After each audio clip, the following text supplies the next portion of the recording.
चलो कोई डाउट नहीं? वो आंसर आप लिख रहे हैं ना, जो जिसने जिसने भी आंसर लिखा हुआ है, तो थोड़ा मन से लिखो, वो तुम्हारी तरक्की के लिए है, हमारे लिए नहीं है ना, वो हमारे लिए नहीं है ना। तो उसमें सारी चीजें लिखा करो, कंक्लूजन लिखा करो, कंक्लूजन लिखा करो। फिर वो जैसे हमने बताया था कि पहले ग्राफिंग कर लो या बाद में कर दो, चार्ट बना के लिखो, तो वो चार्ट भी जरूरी है। तुमने 2 बार चार्ट लिखा है, एक बार ऊपर, फिर तुमने 4 लाइन लिखा है, और फिर उसके बाद तुमने फिर चार्ट कर दिया। तो वो वैसे नहीं। हाँ, तो 2 बार 2 क्वेश्चन एक ही पेज में कैसे हो जाएगा? है? मन से करो, नहीं है मन तो नहीं करो। चलो, और कोई डाउट? हम्म।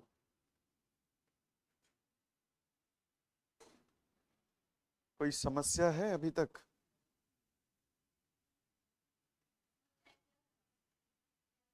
तभी बोल रहा हूं ना। तुम नहीं दोगे आंसर? चलो कोई बात नहीं, आगे बढ़े।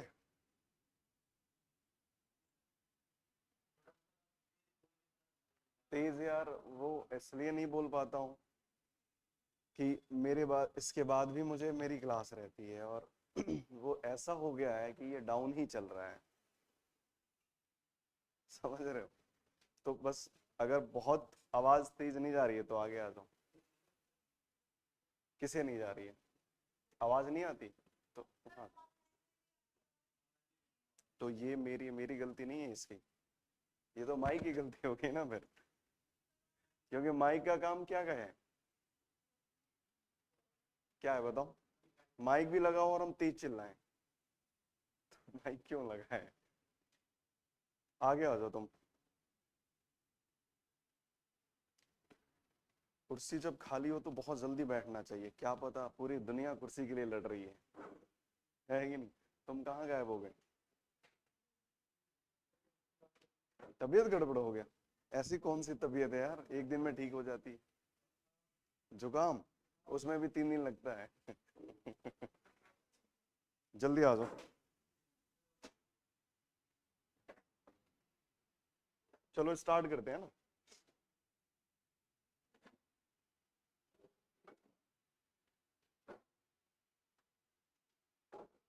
देखो, अब जब भी, अब क्या करेंगे, चूंकि टॉपिक हमारा स्टार्ट हो चुका है, इंडस वैली सिविलाइजेशन आज खत्म हो जाएगा, तो जब भी ऐसी परिस्थिति हो आप आंसर सही से लिखें, क्योंकि आंसर ही बता पाएगा कि आप कितना समझ रहे हैं। ठीक है? और जब ऐसी चीजें हैं तो मान लो ये क्वेश्चन, साफ साफ लिखे क्वेश्चन। क्वेश्चन को या तो पहले आप चार्ट से, डिमांड वगैरह जैसे हमने बताया कि क्वेश्चन की डिमांड क्या है, ये यहाँ पे आप क्या करें, लिखे, जिसे हमने कीवर्ड्स कहा था, याद आ रहा है, अंडरलाइन करते हुए। तो कीवर्ड्स के फॉर्म में लिखें, जैसे मान लो डिमांड हो गया कि यहां से यहां तक जाना है, ठीक है? उसके बाद क्या करें, उसके बाद यहाँ पे चार्ट लिखें, उसके बाद चार्ट बनाए, और उस चार्ट से ही आपको ये पता चल पाएगा कि आंसर का विस्तार हमारा कहाँ तक जाएगा। हमारे पास गूगल मैप होता है तो कहते हैं ना बस 10 मिनट में पहुंच रहे हैं, क्योंकि वो 10 मिनट दिखा रहा है।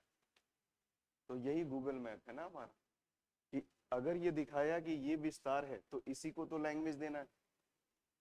तो आप इस प्रोसेस से चलेंगे तो आपके लिए यात्रा आसान हो जाएगी, क्योंकि हमने कहा था कि क्वेश्चन तो अभी अपन इजी लेकर चल रहे हैं, अगर टफ क्वेश्चन कराएं तो क्वेश्चन ही समझ नहीं आएगा। तो टफ क्वेश्चन तभी कराएंगे ना जब आप इजी पर कंफर्टेबल हो जाए, लिखने का तरीका डेवलप कर लें, आंसर राइटिंग स्किल कर डेवलप कर लें। और मन से नहीं लिखेंगे तो हम भी सोचेंगे चलो ठीक, अरे कोई यही सोचेगा ना यार, क्या? तो पेज नहीं भरने का, एक पेज में 2 आंसर पॉसिबल है?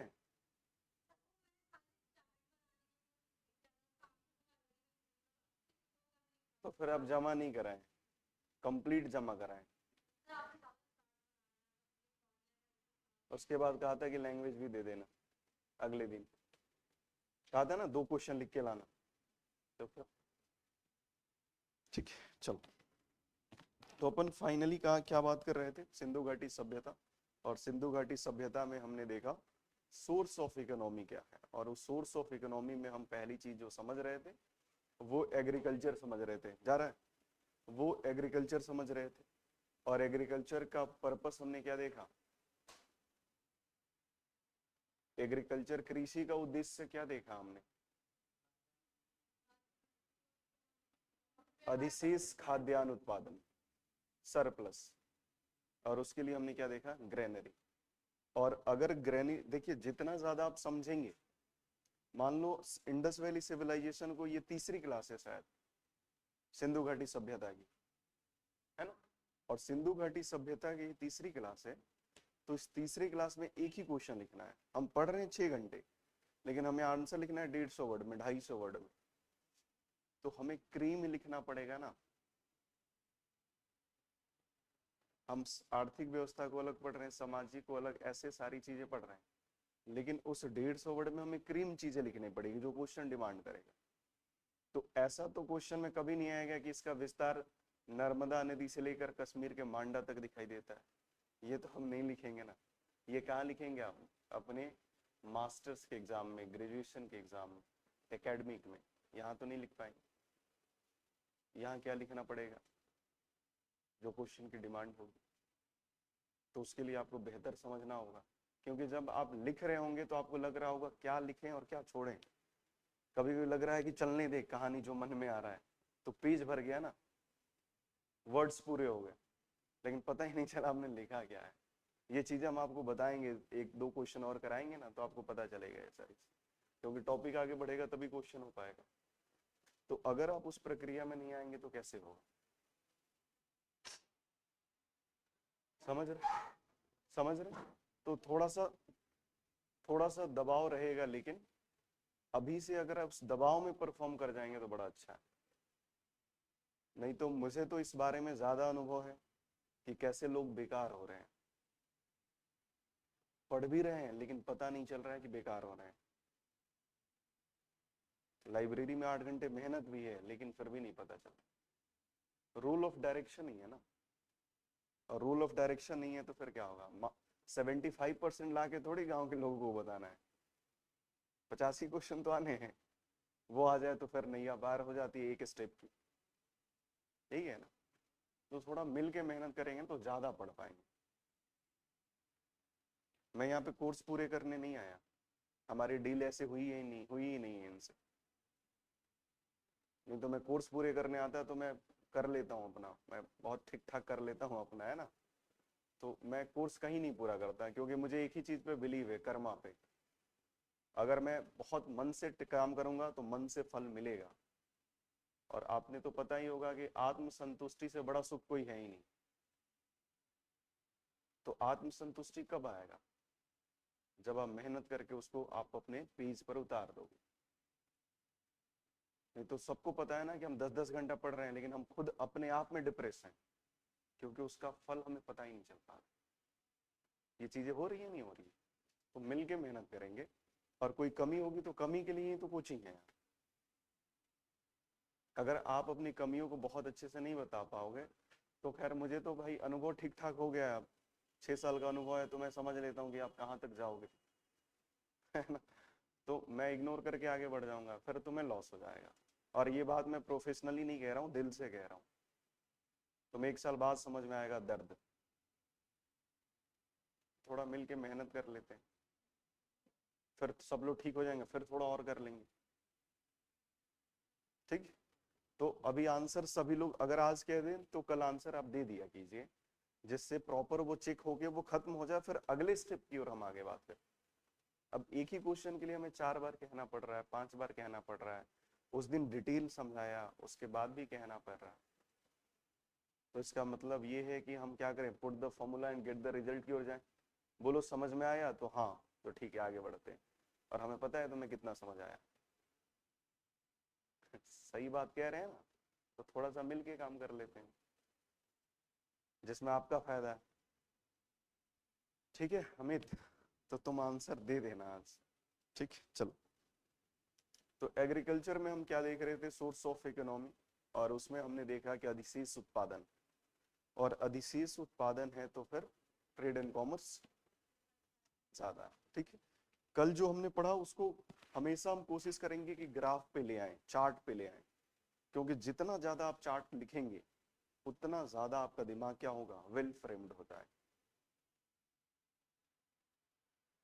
ठीक है, तो कोशिश ये करेंगे हर बात को चार्ट फॉर्म में लिखें, उसके बाद लैंग्वेज दें। चार्ट लिखना आ गया तो सबसे आसान काम है लैंग्वेज देना। गाड़ी चलानी आ गई तो हम घर जा सकते हैं, आजमगढ़ जा सकते हैं, और गाड़ी नहीं चलानी आए तो पैदल जाना पड़ेगा, है ना। तो चलो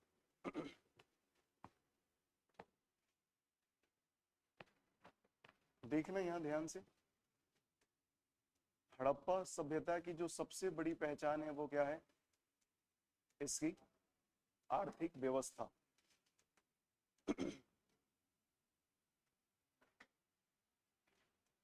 इस आर्थिक व्यवस्था में हमने क्या पढ़ा भाई, बस देखते, लिखना नहीं अभी, देखते जाना बस, क्योंकि आपकी सपोर्ट से ये सारी चीजें हो पाएंगी। कृषि, अगर कृषि हुआ इसका मतलब उत्पादन प्रणाली, थोड़ा बोलना है ना,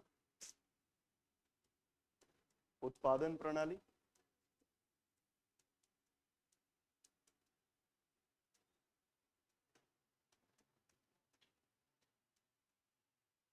ये हुआ। अगर उत्पादन प्रणाली अधिशेष हुआ तो व्यापार और वाणिज्य,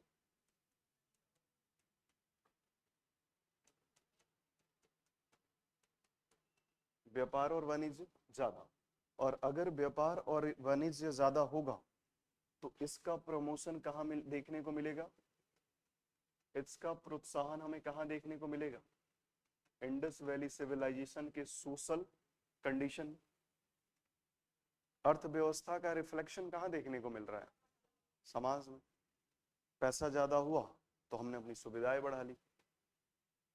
लोग कहते हैं ना कि कूलर काम नहीं कर रहा है, इसका मतलब क्या है कि वो कह रहा है अब एसी लगवा दो, और गरीबी आ जाए तो कूलर हटा दो, बेच दो। ऐसा होता नहीं होता, होता। कूलर बेचने का मतलब ये है कि ज्यादा मत चलाओ, बिजली बिल ज्यादा आ जाएगा, है ना। तो व्यापार और वाणिज्य प्रोत्साहन, एक चीज कृषि को लेकर अपन ये बात कर रहे थे, आगे हमने क्या देखा बताओ भाई, पशुपालन, तुम बोल नहीं रहे हो। हाँ, पशुपालन, पशुपालन में क्या हुआ, पहली चीज कृषि को बढ़ावा मिला, एक तरफ कृषि को बढ़ावा मिला, दूसरी तरफ नहीं नहीं एक ही को बोलना है, हाँ, आगे नहीं बढ़ना है, सबका साथ, खाद्य उत्पादन, तो ये इसी में आगे, चलो इसको और कर ले आगे,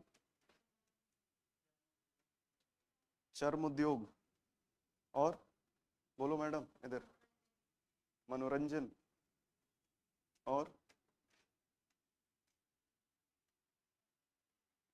कुछ छूट गया क्या, सुरक्षा, यही है, यातायात, परिवहन, है ना।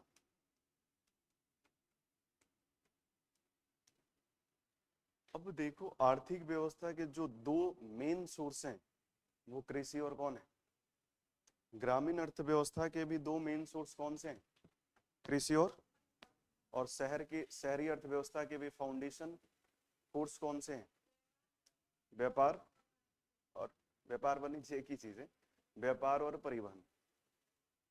ठीक, और अगर व्यापार और परिवहन, लेकिन व्यापार तभी होगा जब उत्पादन होगा। आप इसमें कहीं से भी जा सकते हैं, आप आगे से भी बढ़ सकते हैं, कृषि उत्पादन, आप इधर से भी जा सकते हैं। प्रोत्साहन तभी होगा जब व्यापार वाणिज्य अच्छा होगा, ठीक है, समृद्ध होगा। अधिशेष तभी होगा, व्यापार वाणिज्य तभी होगा जब एक्स्ट्रा होगा, अधिशेष होगा। अधिशेष तभी होगा जब उत्पादन प्रणाली, और प्रणाली तभी अच्छी होगी जब कृषि की आवश्यक दशाएं क्या हो, उपलब्ध। तो ऐसे आगे बढ़ सकते हैं। ठीक, तो पशुपालन और कृषि इसके क्या रहे, मेन रहे, और सबसे बड़ी बात है कि ये दोनों समृद्ध अवस्था में, समझ, मतलब कृषि, अगर कृषि को कोई भी चीज सपोर्ट कर रही है तो वो पशुपालन कर रही है। और पशुपालन को जो सपोर्ट कर रही है वो कौन कर रही है? तो इस तरह से ये दोनों मेन जो व्यवस्था है यहीं से क्या हो जाता है आगे सारी चीज। अब जब पैसा ज्यादा होगा, जब पैसा ज्यादा होगा तो हम विभिन्न प्रकार के उद्योगों के ऊपर बात करेंगे। समाज में पैसा ज्यादा हो गया तो हमारे घर के बगल वालों ने क्या किया, तो खाद प्रोसेसिंग की कुछ यूनिट डाल दी। हमने क्या किया, तो हमने चिमनी डाल दी ईंट के लिए। आपने क्या किया, तो आपने कोई ज्वेलरी का छोटा मोटा शॉप खोल लिया। किसी और ने उस ज्वेलरी के लिए रिपेयर की बात कर ली कि रिपेयरिंग शॉप है अपनी। किसी ने कपड़ों की दुकान खोल ली। तो ये भी तो पैसा आ रहा है ना इससे, तो सोर्स ऑफ इकोनॉमी बढ़ रही है। तो इस तरह से विभिन्न उद्योग भी क्या है यहाँ पे प्रेजेंट है। और जब विभिन्न उद्योग प्रेजेंट है, एक घर में देखना कि एक समुदाय है अपने यहाँ वैश्य समुदाय, बनिया समाज। तो बनिया समाज में आप देखना ज्यादातर, अब तो खैर ट्रेंड धीरे धीरे चेंज हो रहा है, ज्यादातर वो 10th-12th करवाते हैं, ग्रेजुएशन करवाते हैं और एक दुकान बड़ा सा डाल देते हैं उनके नाम। तो अब देखेंगे उनके घर में ज्यादा लोग हैं, 4-4 भाई हैं, 6-6 भाई हैं, और सभी क्या कर रहे हैं बिजनेस। तो उनके घर में ज्यादा पैसा। बनिया समाज को गरीब होता देखा है आपने जनरली? अगर आपकी नौकरी नहीं लगे तो वो कहेगा कोई बात नहीं दुकान डालते हैं। क्यों? क्योंकि ये हमारे डीएनए में है। वो कहते हैं ऐसा कि ये हमारे डीएनए में है। और वो लोग नौकरी की इज्जत करते ही नहीं है कि तुम कितना कमाओगे, उससे ज्यादा तो हम स्टाफ को दे रहे हैं। आप इस चीज को समझना, इसका मतलब क्या है, विभिन्न उद्योग से पैसा ज्यादा है तो उस समाज में जो सेंटर पॉइंट है वो क्या है, मनी। ठीक है। और कास्ट की आगे हालांकि ट्रेंड चेंज हो रहा है अब, और कास्ट की जो बड़े कास्ट की बात करें उसमें मेन चीज क्या है, पैसा नहीं, मेन चीज सम्मान, डिग्निटी, और डिग्निटी के साथ पैसा, पद के साथ पैसा। पैसा कम हो लेकिन पद बड़ा हो, छोटा हो बड़ा हो। ठीक है। लोअर कास्ट की बात करें, लोअर कास्ट क्या कर रहा है, कॉपी कर रहा है। वो चाहता है पैसा भी रहे, पद भी रहे और प्रतिष्ठा भी बनी रहे। अगर वो गरीब है तो सबसे पहले पैसे की बात करता है, और ठीक ठाक है जब रोटी पानी सही से मिल रहा है तो कहता है ओहदा होना चाहिए यार। तो लड़ाई तो इसी की है। आप विभिन्न कास्ट से आ रहे हैं, विभिन्न समुदाय से आ रहे हैं, तो क्या सिर्फ पैसे के लिए पढ़ाई कर रहे हैं कि एक स्टेबिलिटी आ जाए, पैसा मिले और हम कहीं सफारी निकल जाएं? ऐसा तो नहीं। पैसा के साथ सम्मान, और सम्मान अपने आप की नजर में, समाज तो बाद में देखेगा, पहले अपने आप की नजर। यही चीज है ना। तो यही चीज यहाँ पे भी प्रेजेंट है, लेकिन चूंकि समाज का स्वरूप ही क्या है, अर्बन सिविलाइजेशन। और जब अर्बन सिविलाइजेशन है तो अर्बन क्यों कह रहे हैं हम, तो यही सारी मेन वजह। तो जो उस दिन समझा था उसको 2 मिनट में हमने यहाँ डिस्कस कर लिया। तो आप ऐसा डिस्कशन रखिए हर सब्जेक्ट का जिससे आपको थ्योरी पर कमांड हो। अब ये जो हमने चीजें बताया ना, इसी में के बीच में से हम कुछ सेंटेंस निकालेंगे बाद में, जब आप थोड़ा सा परिपक्व हो जाएंगे। लेकिन आप परिपक्व नहीं होंगे तो हम कहाँ से सेंटेंस निकाल पाएंगे। गूगली तभी, क्रिकेट जानते हो ना? क्रिकेट तो अब तो जानते हो गए यार, इस बार तो बड़ी उपलब्धि रही अपनी, जानती है। तो क्रिकेट, एक कोई लड़की आ रही थी, वो कह रही थी गांव नहीं देखा उसने। हाँ, तो इसलिए ये क्रिकेट वाला पूछना पड़ गया मुझे। तो गुगली समझ रहे नहीं समझ रहे? एक बॉल में एक बॉलिंग का टाइप है गुगली, उसमें बैट्समैन को ललचाया जाता है कि आगे आगे मार। तो आगे आगे तभी फ्रंट फुट पे खेलोगे ना जब सारी ट्रेनिंग अच्छी हो। यॉर्कर समझ रहे हो ना? तो यॉर्कर तभी मारा जाएगा जब आप बॉलिंग करना अच्छे से जानते हो, और हम अभी बॉलिंग ही नहीं कर पा रहे हैं। तो हम थोड़ी बोलेंगे कि पहला बॉल गुगली डाल, नहीं कह सकते ना। तो इसको थोड़ा अच्छे से करेंगे। जो भी डाउट हो आप बाहर मिलिए, यहाँ मिलिए, कोई इशू नहीं है, लेकिन मजबूत कर लीजिए उसको। ठीक है, चलो। तो ये बात कर रहे थे, इसको एक बार लिख लेते हैं फिर। अच्छा, एक चीज हम ये समझ रहे हैं, अगर आर्थिक व्यवस्था अच्छी होगी तो समाज पर उसका इम्पैक्ट सही होगा। सही होने का मतलब क्या है, एक पॉइंट, तो वो तो हिंदी बताया आपने। सही होने का मीनिंग बहुत सारे हैं, एक पॉइंट, सुविधाएं। शिक्षा स्वास्थ्य। यार स्वास्थ्य की चर्चा वहां पे नहीं मिल रही है। अच्छा ही होगा, खुश हैं तो स्वास्थ्य अच्छा ही होगा, है ना। एम्स हॉस्पिटल की चर्चा मिलती है क्या उधर? नहीं। क्या होगा? शिक्षा अच्छी होगी। चलो शिक्षा स्वास्थ्य की बात छोड़ दें, ये तो वेलफेयर स्टेट की बात है। मेन जो बेसिक नेचर है वो क्या होगा? खाना अच्छा होगा। और लोग पूजा पाठ में क्या होंगे? व्यस्त होंगे।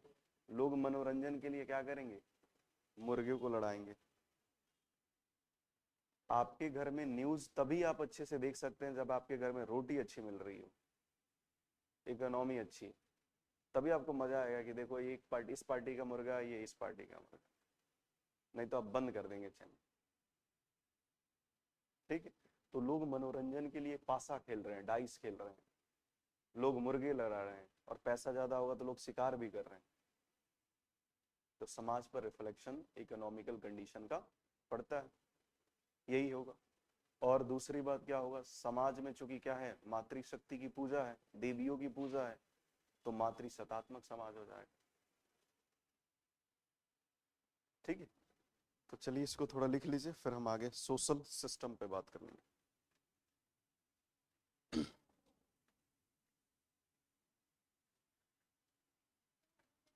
कहाँ थे अब? लास्ट हमने क्या लिखा था?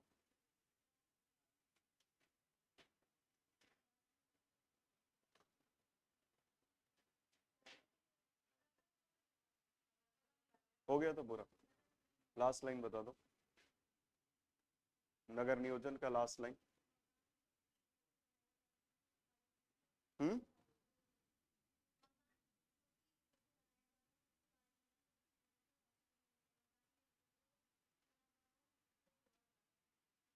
यहाँ तक हुआ था। ठीक है, आगे लिख लीजिए, यहीं तक था ना। लिखो, हड़प्पा निवासी। नेक्स्ट, इसी में नगर नियोजन में भी बात कर रहे हैं, पर एक लाइन और है।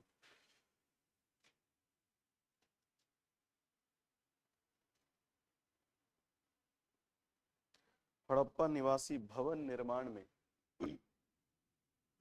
हड़प्पा निवासी भवन निर्माण में, अगर आपको आवाजें नहीं सुनाई दे तो आप आगे आ जाइएगा प्लीज, क्योंकि अगर मैं यहाँ चिल्ला दूं तो फिर मैं वहां बंद हो जाऊंगा। एक बार पढ़ाते पढ़ाते मेरी गला बंद हो गया, आवाज ही नहीं निकल रही थी। फिर मुझे लगा इसका ऑपरेशन अभी कराना पड़ गया तो फिर लाइफ ही खत्म हो गई टीचिंग की। तब से मैंने इसको वॉल्यूम को सेट कर दिया है। ठीक है। तो हड़प्पा निवासी भवन निर्माण में अलंकरण पर बल नहीं देते थे, अलंकरण पर बल नहीं देते थे,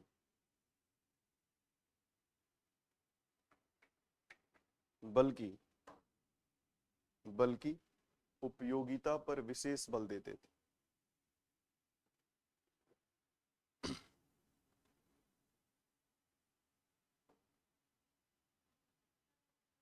उपयोगिता पर विशेष बल, अलंकरण मतलब सजावट, साजो सजावट, यही है ना।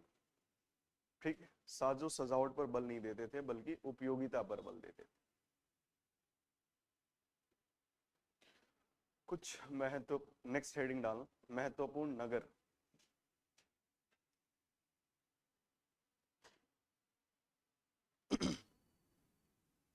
पहला लिखो मोहनजोदारो।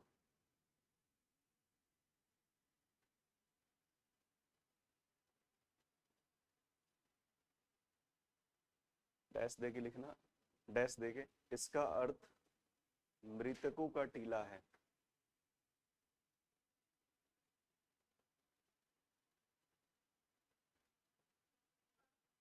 मृतकों का टीला।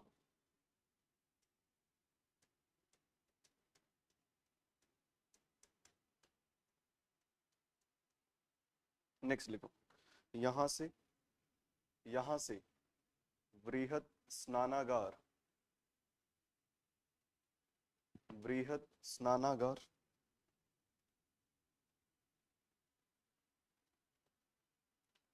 पुरोहितों की मूर्ति आदि प्राप्त है।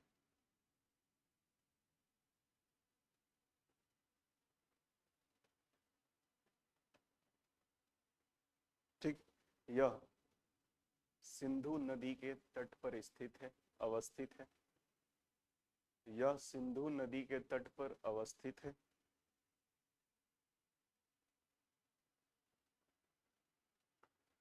इस इसकी खोज या उत्खनन करता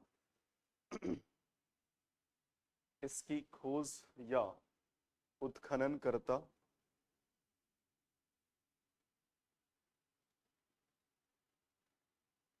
राखलदास बनर्जी, राखलदास बनर्जी ब्रैकेट में लिखना 1922 थे।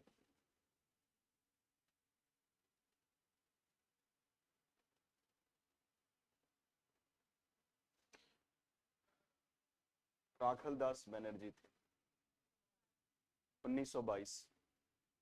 ये एक ब्रैकेट में लिख लेना, जैसे मोहनजोदारो इधर लिखा होगा ना आपने, तो यहाँ ब्रैकेट में लिख लेना कि कहाँ ये प्रॉपर है। लिखिए सिंध, सिंध प्रांत, सिंध प्रांत ब्रैकेट में कहाँ पे, पाकिस्तान।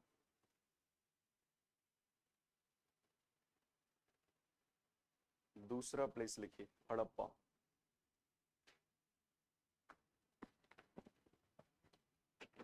ये जो बच्चे नहीं आ रहे हैं उनके लिए ये ऑनलाइन क्लास चली जाती है क्या?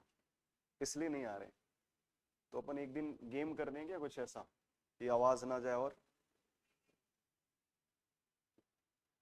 देखो समस्या है तो ठीक है, लेकिन तुम सच में नहीं आना चाह रहे हो तो हम सच में नहीं बोलना चाह रहे हैं। ऐसी फैसिलिटी है, ऑनलाइन ऑफलाइन दोनों पढ़ सकते हैं ना। तो बच्चे क्या कर रहे हैं, घर बैठ रहे हैं। पूरी क्लास देख पाते हैं आप? अगर मान लो 10 क्लास नहीं आ पाए किसी कारणवश, तो आप देख पाते हैं जनरली?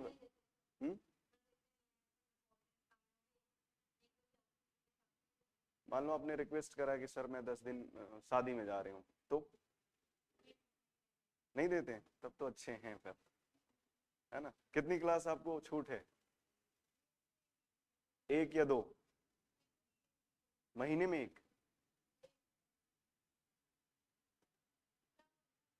कितनी क्लास आपको मिल सकती है ऑनलाइन?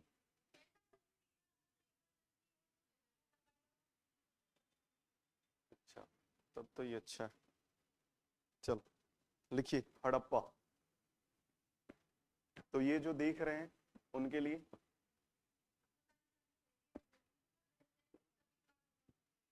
अच्छा ऐसा है, आप मतलब आप नहीं कर सकते, ऑटोमेशन नहीं है इसमें, तब तो ये अच्छा है। तब तो अपन तेज बोल सकते हैं। लिखिए हड़प्पा, ब्रैकेट में लिखिएगा पश्चिमी पंजाब। किसका? पाकिस्तान। पश्चिमी पंजाब, डैश देकर लिखिए। सैंधो सभ्यता के संबंध में, सैंधो सभ्यता के संबंध में प्रथम जानकारी प्राप्त। अच्छा इस बात को भी ध्यान रखिएगा आप, प्रथम जानकारी प्राप्त कि कभी भी टेस्ट हो सकता है। इसका मतलब ये नहीं है कि मैं एब्सेंट हो जाऊंगा। पता चले कि आज आप आए और 1 घंटे पढ़ाने के बाद मैं बोलूं कि टेस्ट लिख लो, तो उसमें बेचैन नहीं होना, नहीं तो एक बड़ा सा डंडा रखा है मैंने, हाँ, तो तैयार हो गए रहना, है ना। उसमें क्या है ना कि माइंड हमेशा ट्रेंड रखना है। जैसे अपन जू सफारी पे जाते हैं, पता नहीं कब शेर अटैक कर दे, तो नहीं जाना है वहां पे। एक समझौता ही है ना इंसान और जानवरों में कि अटैक नहीं करेगा अगर आप उस गाड़ी पे रहेंगे तो। लेकिन उस समझौते को तोड़ने में किसकी भूमिका ज्यादा है? इंसान की नहीं, जानवरों की। उसको भूख लग गई तब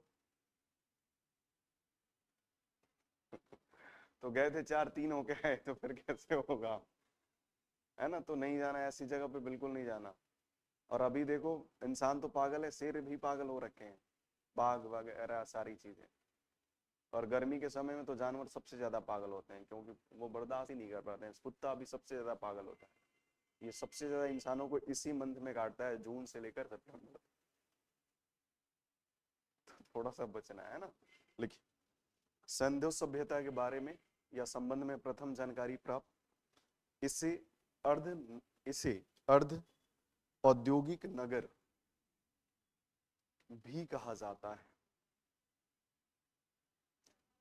अर्ध औद्योगिक नगर, सेमी इंडस्ट्रियल सिटी। किसने कहा? तो पिगमट ने कहा। पिगमट, पिगमट एक हिस्टोरियन रहा। पिगमट के अनुसार हड़प्पा सभ्यता या हड़प्पा प्लेस अर्ध औद्योगिक नगर है। ब्रैकेट में पिगमट लिख देना।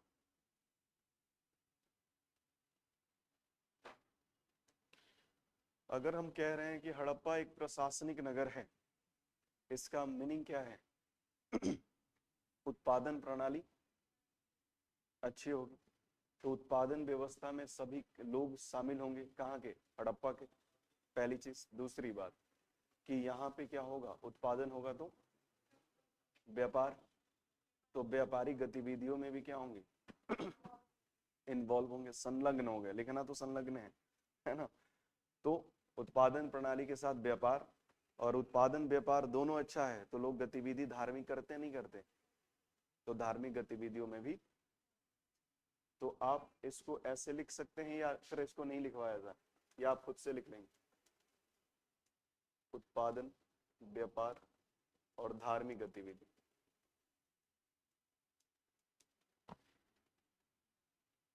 तो ये समझ में आ जाएगा। लिखना जरूरी तो नहीं है, इसको लिखना है तो लिख लो, लिखवा दिया है इसीलिए ऐसे लिखवाया। लिखो।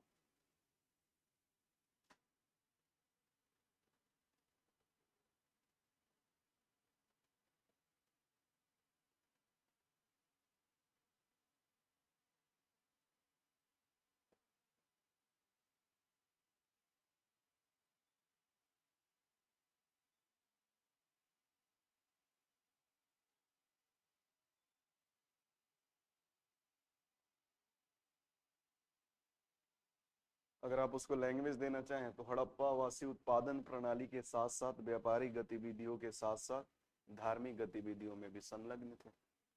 यही होगा। लिखना, यह रावी नदी के तट पर अवस्थित है। यह रावी नदी के तट पर, रावी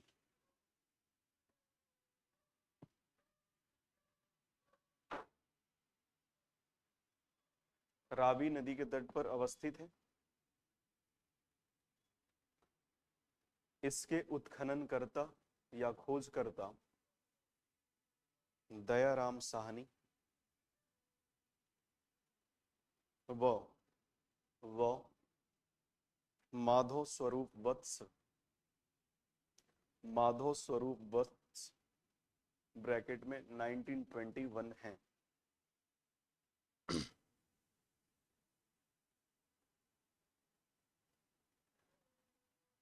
1921।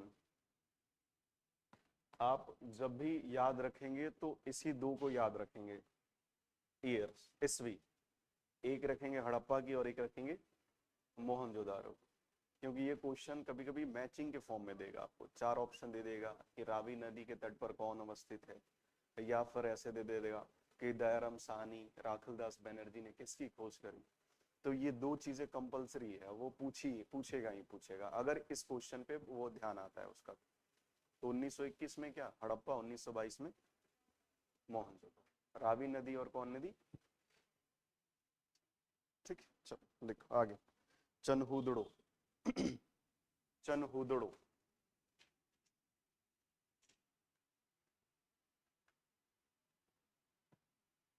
ब्रैकेट में लिखना सिंध, पाकिस्तान।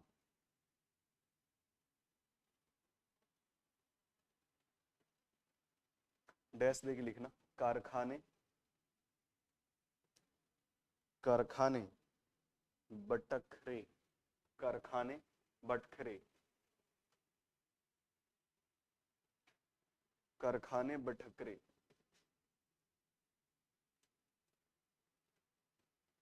बटखरे है ना, जो नहीं होता है 1 kg 2 kg, उसको क्या कहेंगे अपन? हाँ नहीं, वो हिंदी ये है, आम भाषा बाट है ना। ठीक है, तो बाट लिख लो, बट वो बटखरे। ब्रैकेट में लिख देना मेजरमेंट सिस्टम या गुड्स। लिखिए बटखरे तथा उच्च कोटि के मुहरे मिली हैं। उच्च कोटि के मुहरे मिली हैं। उच्च कोटि के मोहरे, नहीं कहते हैं मोहर नहीं लगा हुआ है, तो मोहरे मिली हैं। यह एकमात्र ऐसा स्थल है जो दुर्गीकृत नहीं है।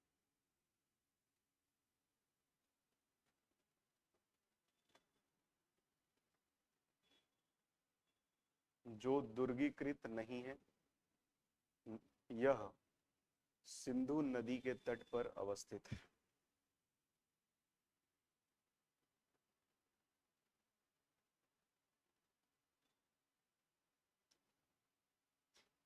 नेक्स्ट लिखना लोथल। लोथल ब्रैकेट में अहमदाबाद गुजरात। यह एक बंदरगाही नगर है। यह एक बंदरगाही नगर है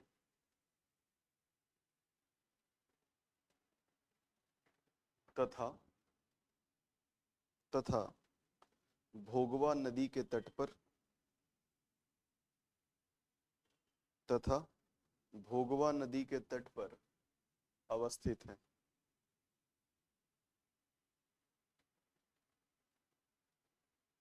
ठीक, इसके उत्खननकर्ता, इसके खोजकर्ता या उत्खननकर्ता रंगनाथ राव हैं।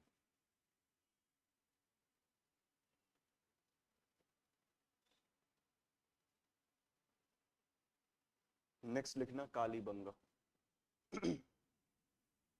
कालीबंगा राजस्थान।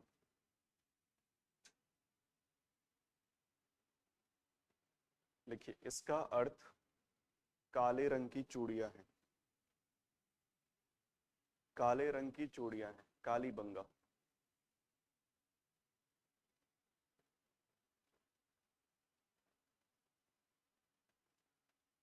काले रंग की चूड़ियां हैं। नेक्स्ट लिखिए, यहाँ के भवनों का निर्माण कच्ची ईंटों से हुआ।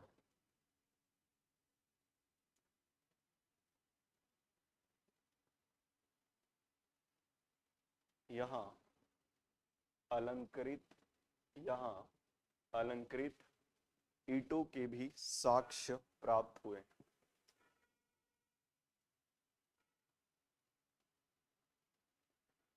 नेक्स्ट, यहां से जुते हुए खेत, मिट्टी की मोहरें तथा मृद भांड प्राप्त हुए।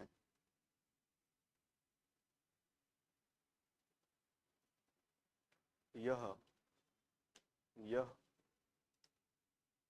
घग्गर नदी के मृद भांड प्राप्त हुए हैं। यह घग्गर नदी के तट पर अवस्थित। इसके उत्खननकर्ता बीबी लाल व बीके थापड़ हैं। बीके लाल बीबी बीबी लाल और बीके थापड़ हैं। थापड़ लिख लोगे ना। तो ये कुछ प्रोमिनेंट प्लेसेस हैं। इसमें आपको देखो बस दो ही जगह ईस्वी सन ध्यान देना है, एक 1921 और 1922। बाकी जगह विशेषता ध्यान देना है। कालीबंगा की विशेषता क्या है? तो जुता हुआ खेत, ये ध्यान देना है। कहेगा कि सिंधु घाटी सब, एक क्वेश्चन करें यार। इतनी उदासी तो आज इंसान मरने टाइम नहीं करता है जितना तुम अभी कर रहे हो। करें?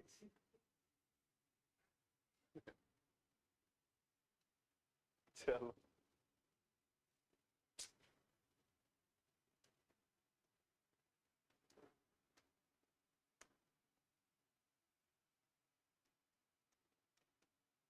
सिंधु घाटी सभ्यता को क्या कहा जाता है? हड़प्पा सभ्यता, है ना। हड़प्पा सभ्यता की पहचान एक उन्नत शहरी सभ्यता, एक उन्नत शहरी सभ्यता के तौर पर है, जिसमें जिसमें शहरीकरण के सभी अंग सभी अंग उपस्थित हैं।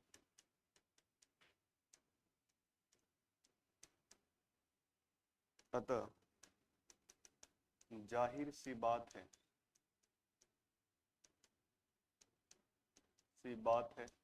कि यहाँ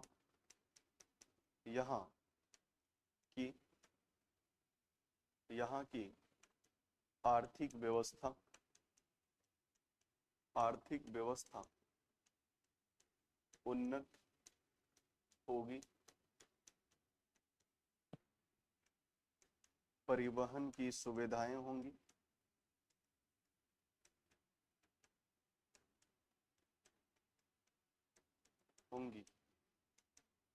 ठीक।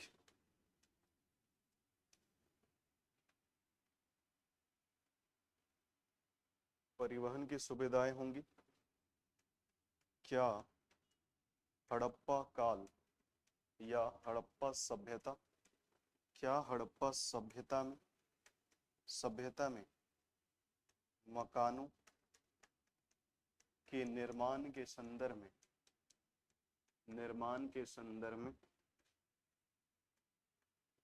में पकी ईंटों का प्रयोग हुआ है और क्या हड़प्पा सभ्यता में मकानों के निर्माण के संदर्भ में पकी ईंटों का प्रयोग हुआ है और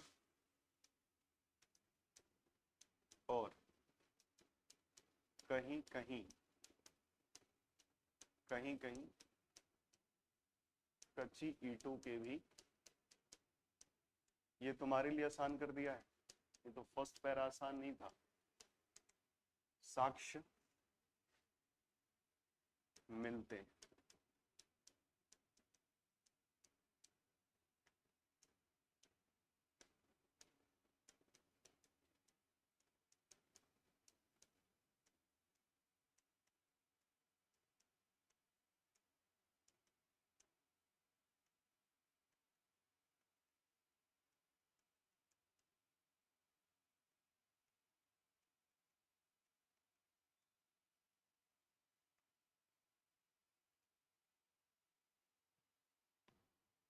बताना पढ़ के, है ना।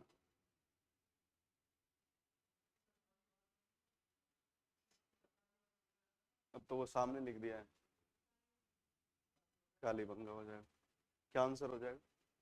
कालीबंगा। ठीक। तो आप हमेशा ध्यान देखना कि आप जब प्रीलिम्स के क्वेश्चन सॉल्व करने जाओगे ना, तो पहला चीज जो डराने का काम करता है वो क्या करता है? क्वेश्चन का लेंथ। आपको लगता है यार ये तो हमारे बस का ही ना है, ठीक है। तो हम यहाँ से कुछ और ले जाना चाह रहे थे क्वेश्चन, फिर सोचा थोड़ा आसान करते हैं, धीरे धीरे टफ कर देंगे, है ना। तो हमने क्लियर यहाँ पे ये सारी चीजें बात करी। लेकिन देखो हम ये क्वेश्चन इसलिए ऐसा लिखवाना चाह रहे थे कि आप उसके माइंड को समझो, वो जिधर ले जाएगा आप उधर जाओगे, ठीक। तो देखो वो एक ही साइड चल रहा है, किसके साइड? आर्थिक व्यवस्था कहीं लिखा होगा मैं, और इसी के बारे में इसने पूरा व्याख्यान दिया। तो दिमाग में एक मैसेज आ रहा है कि ठीक तो कह रहा है, पढ़े भी तो वही थे और कह भी तो ठीक रहा है।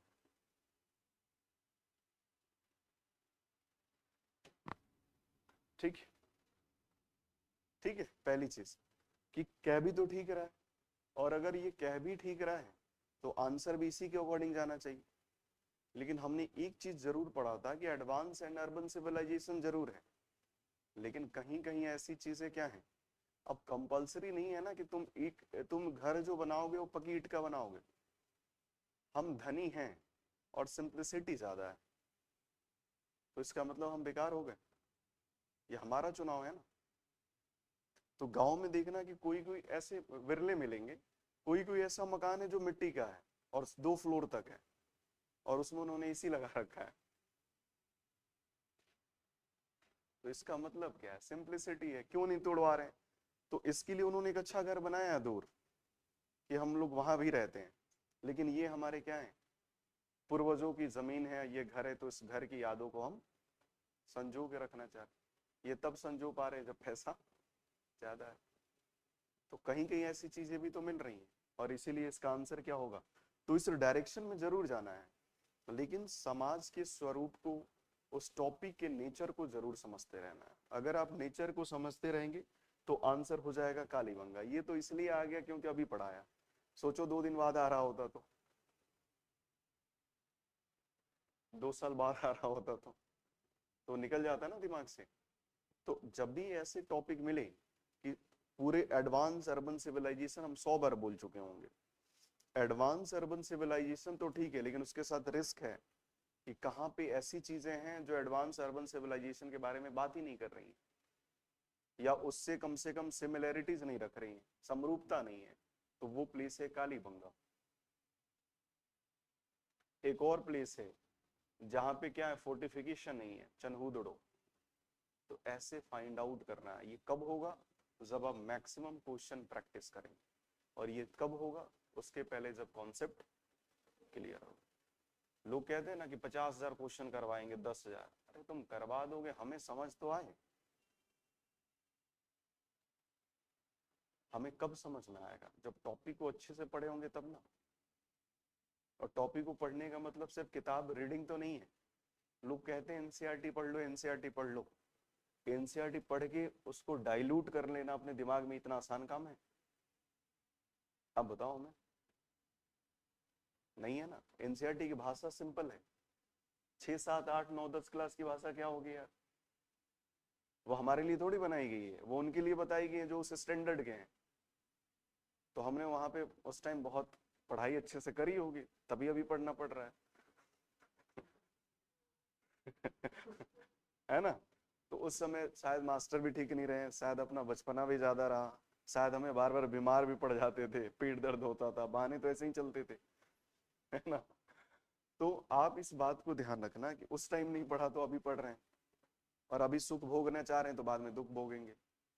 और इसका हम अपने लाइफ पर एक बार एग्जांपल देख चुके हैं कि हमने 6 क्लास में नहीं पढ़ी तो 6 क्लास की एंजाइटी हमारे पास है। सोचो स्कूलिंग अगर हमारी अच्छी हो जाए तो फिर बच्चा ग्रेजुएशन के बाद ही क्या हो पाएगा, नौकरी ले पाएगा तुरंत। ग्रेजुएशन करके 3 साल 4 साल उसको अलग से एक्स्ट्रा नहीं देना पड़ेगा, तो फिर बेरोजगारी भी कम हो जाएगी। इसीलिए कहा जाता है फाउंडेशन पे बात करनी पड़ेगी। आप शिक्षा पद्धति में कितना ही सुधार क्यों न ला दें, मास्टर सही नहीं पैदा करोगे तो नहीं हो पाएगा। मास्टर मिलते हैं ऐसे, क्या करते हैं जो स्कूलों के मास्टर, वो क्या करते हैं? यार बहुत टाइम हो गया, तुम नाश्ता पानी नहीं करा रहे हो, तुम इसके लिए आ रहे हो, आज तुम चले जाना, कल हम आ जाएंगे। प्रॉक्सी लगती है ना, ऐसे हो जाएंगे। 8 घंटे की ड्यूटी कर दिया बिहार सरकार ने, तो इनको दर्द हो गया कि 8 घंटे की ड्यूटी क्यों? अरे भाई, तो पैसा उठाने में नहीं कह रहे हो कि हम कितने पैसे उठा रहे हैं, इतना क्यों उठा रहे हैं जब काम ही नहीं किया है? हमें तो लगता है स्कूलों में 4 पैर वाली कुर्सी इसलिए रखी जाती है कि वो भार को वहन कर पाए अच्छे से, क्योंकि मास्टरों को ज्यादा उस पर बैठना ही होता है। होना ये चाहिए कि मास्टरों को स्कूल में चेयर ही नहीं दी जानी चाहिए। बहुत कंडीशन खराब है, खड़ा नहीं हुआ जा रहा है, तब प्रोवाइड करें। तुम हंस रहे हो, सही कह रहे हैं। तुम्हारी जब सुबह से शाम तक क्लास ही लग रही है, लंच टाइम है ही, तो तुम क्या करोगे उस पर बैठ के? तुम बैठोगे और उसमें खराटे मार रहे हो, ऐसे वीडियो तो मिले ना। तो सरकार ने फैसिलिटी बढ़ा दी है, मास्टर अच्छे पैदा नहीं कर पा रहे, यंग जनरेशन को आगे लेकर जाए तो फिर अच्छे इंसान, अच्छा लड़का बन पाएगा। ठीक है। तो कालीबंगा, चनहुदड़ो जैसे प्लेस को हमें क्या करना है, ध्यान रखना। ठीक है, आगे बढ़े। तो ऐसे क्वेश्चन की जर्नी आप उस लेवल पे ही देखना। ठीक है, चलो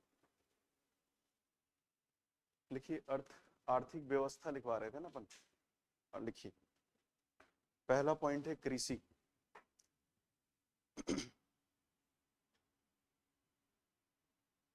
हड़प्पा सभ्यता में संगठित कृषि मौजूद थी।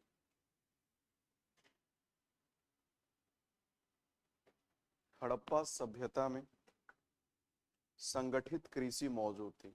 यहाँ संगठित का मीनिंग समझ में आ रहा होगा आपको, अब आ रहा है ना? ठीक।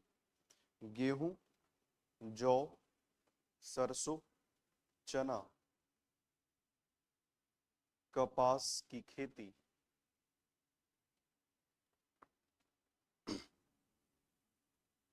कपास की खेती प्रचलित थी।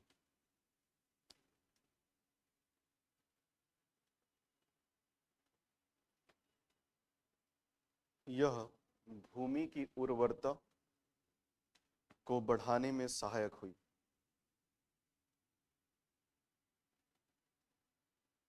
भूमि की उर्वरता बढ़ाने में क्या हुई? सहायक हुई। आपने साइंस में पढ़ा होगा फसल चक्र प्रणाली, क्रॉप रोटेशन सिस्टम, फसलों को अदल बदल कर बोना।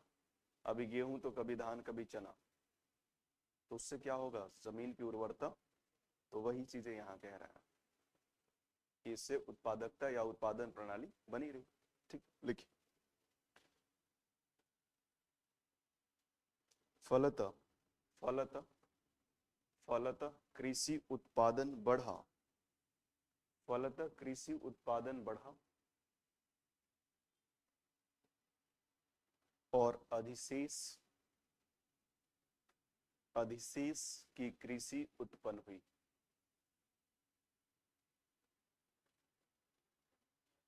अधिशेष की कृषि उत्पन्न हुई। हड़प्पा से मिले अन्नागार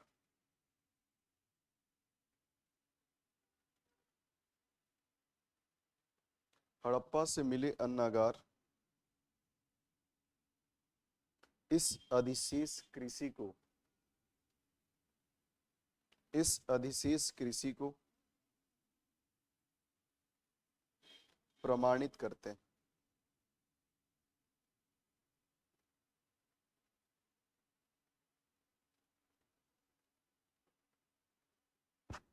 लिखिए नेक्स्ट। हड़प्पा सभ्यता में धान की खेती प्रचलित नहीं थी। इसको अंडरलाइन कर लेना।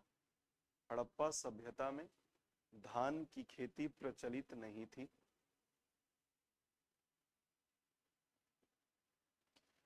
किंतु लोथल एवं रंगपुर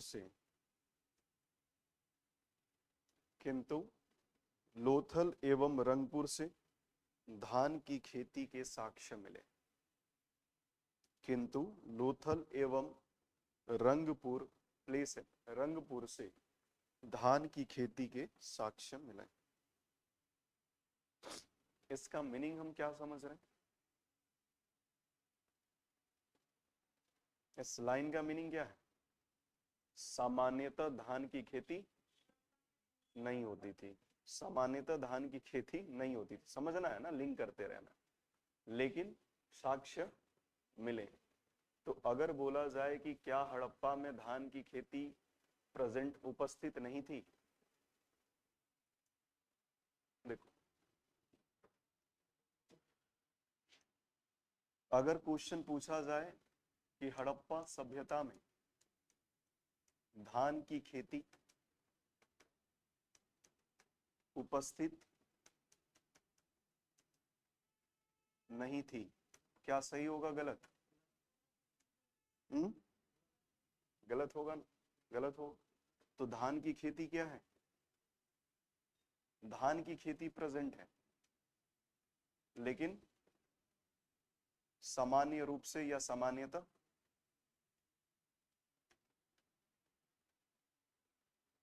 यही है ना। तो उसी तरह इस बात को ध्यान रखना कि खेती हो रही है, लेकिन पूरे हड़प्पा सभ्यता में नहीं हो रही। तो जब भी हड़प्पा सभ्यता की बात करेंगे तो सामान्यता क्या है? तो सामान्यता का मतलब है उस पूरे हड़प्पा काल की बात कर रहे हैं, उस पूरे प्लेस की बात कर रहे हैं, उस पूरे समाज की बात कर रहे हैं। तो उसमें खेती नहीं हो रही है, लेकिन धान की खेती पसंद। तो ऐसे जब भी ऐसे लाइन आपको मिले इस वे में, ये बड़ा कंफ्यूजन क्रिएट करता है। तो जब भी ऐसा लाइन मिले, आप उस लाइन को बॉक्स बना के तुरंत लिख लिया करें कि जब भी आप रिवीजन करें, इस पे आपको विद इन सेकेंड में ये सारी चीजें क्लियर होंगे। अच्छा ये तो वही बात कर रहा है, ओके। लेकिन उस टाइम जब आप पढ़ेंगे, फिर आप सोचेंगे, समझेंगे, तो उस टाइम आगे इतने सब्जेक्ट का बर्डन आ जाएगा, क्योंकि आप ही को कंसोलिडेशन करना है। और क्वेश्चन तो अब ऐसा पूछ रहा है, आधा इकोनॉमिक्स का, आधा ज्योग्राफी का, आधा हिस्ट्री का, है ना। तो भैया आपको क्या करना पड़ेगा, इंटरलिंक तो करना पड़ेगा। ठीक है, तो इस प्रणाली को जब भी ऐसा लगे तुरंत वहीं पे बॉक्स बनाकर क्या करें, लिख लिया करें। ठीक, चलिए आगे लिखिए। पशुपालन।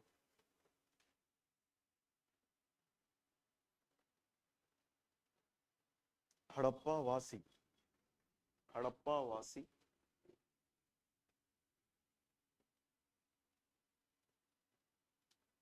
गाय, बैल, भैंस, बकरी आदि को पालते थे, जिसका उपयोग भोजन आवश्यकताओं की पूर्ति, भोजन आवश्यकताओं की पूर्ति के साथ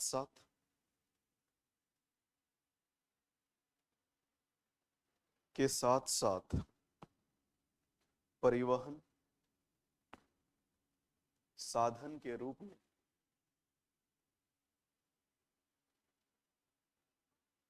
परिवहन साधन के रूप में कृषि कार्यों के निर्माण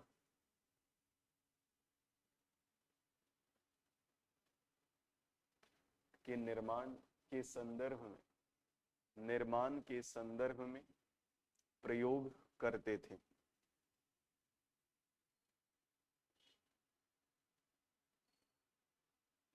आगे बात करें, लिखिए। हड़प्पा वासी घोड़े से परिचित नहीं थे। हड़प्पा वासी घोड़े से परिचित नहीं थे।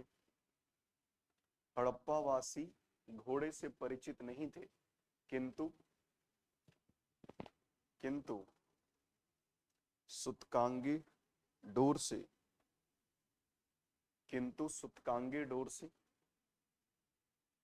घोड़े की अस्थियों के प्रमाण मिले।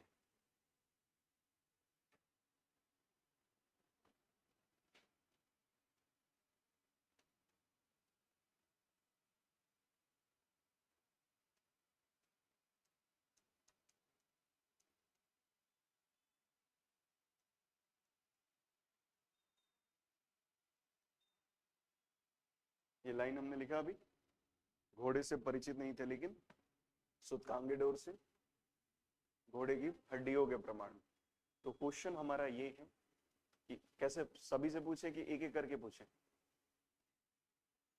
सभी से पूछे, कोई नहीं, लेकिन कोशिश ये रखेंगे कि अकेले अकेले ही बताएं, है ना।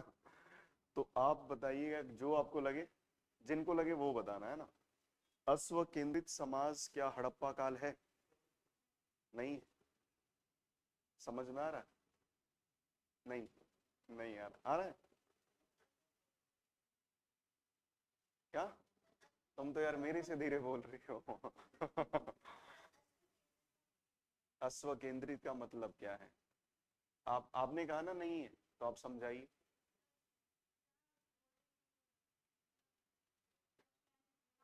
अच्छा, अश्व केंद्रित का मीनिंग क्या है, यही पूछ रही ना आप? मतलब कि जहां देखो तहां घोड़े घोड़े। मुखर्जी नगर क्या है, हब है किसका, स्टूडेंट का, तो जहां देखो वहां। तो ये क्या है, विद्यार्थी केंद्रित, छात्र केंद्रित स्थान। अब याद रहेगा जिंदगी भर। ठीक है, तो अश्व केंद्रित समाज नहीं है, लेकिन घोड़े की साक्ष्य मिले। अच्छा, अब आगे हम एक लाइन नहीं लिखवाएंगे, लेकिन आपको ये चीजें पता हो जाएगी। देखो कैसे कि क्या हड़प्पा काल से, क्या हड़प्पा काल युद्ध केंद्रित समाज रहा होगा? उसमें नहीं मिलेगा। यही तो समझा रहे हैं कि जब वो ठीक हो जाएगा तो ये ठीक हो जाएगा, और यही संस्था नहीं बताती है आपको, क्योंकि संस्था में जो टीचर आते हैं वो हिटलर रहते हैं, आएंगे काम करेंगे उस लेवल पे आपको समझा देंगे, आप समझ पा रहे हैं नहीं समझ पा रहे हैं वो संस्था की जिम्मेदारी होती है, टीचर अपना काम करके चला जाता है, और हम विद्यार्थी हैं और पता ही हम किस तरह के हैं। तो फिर वहीं पे हम क्या हो जाए, हमारी मारक क्षमता कम हो जाती है। चलो तुम रुको, अमित नहीं जानते हैं तुम, क्या हो गया तुम लोगों को यार, हमसे इंस्पायर हो गए हो क्या धीरे बोलने के लिए? हाँ।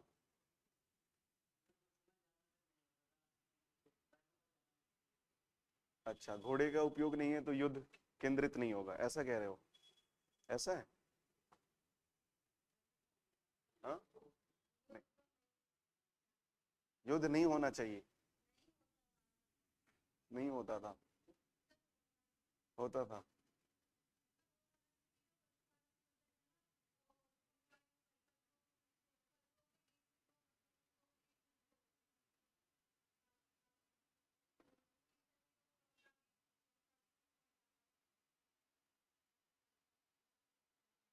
हाँ,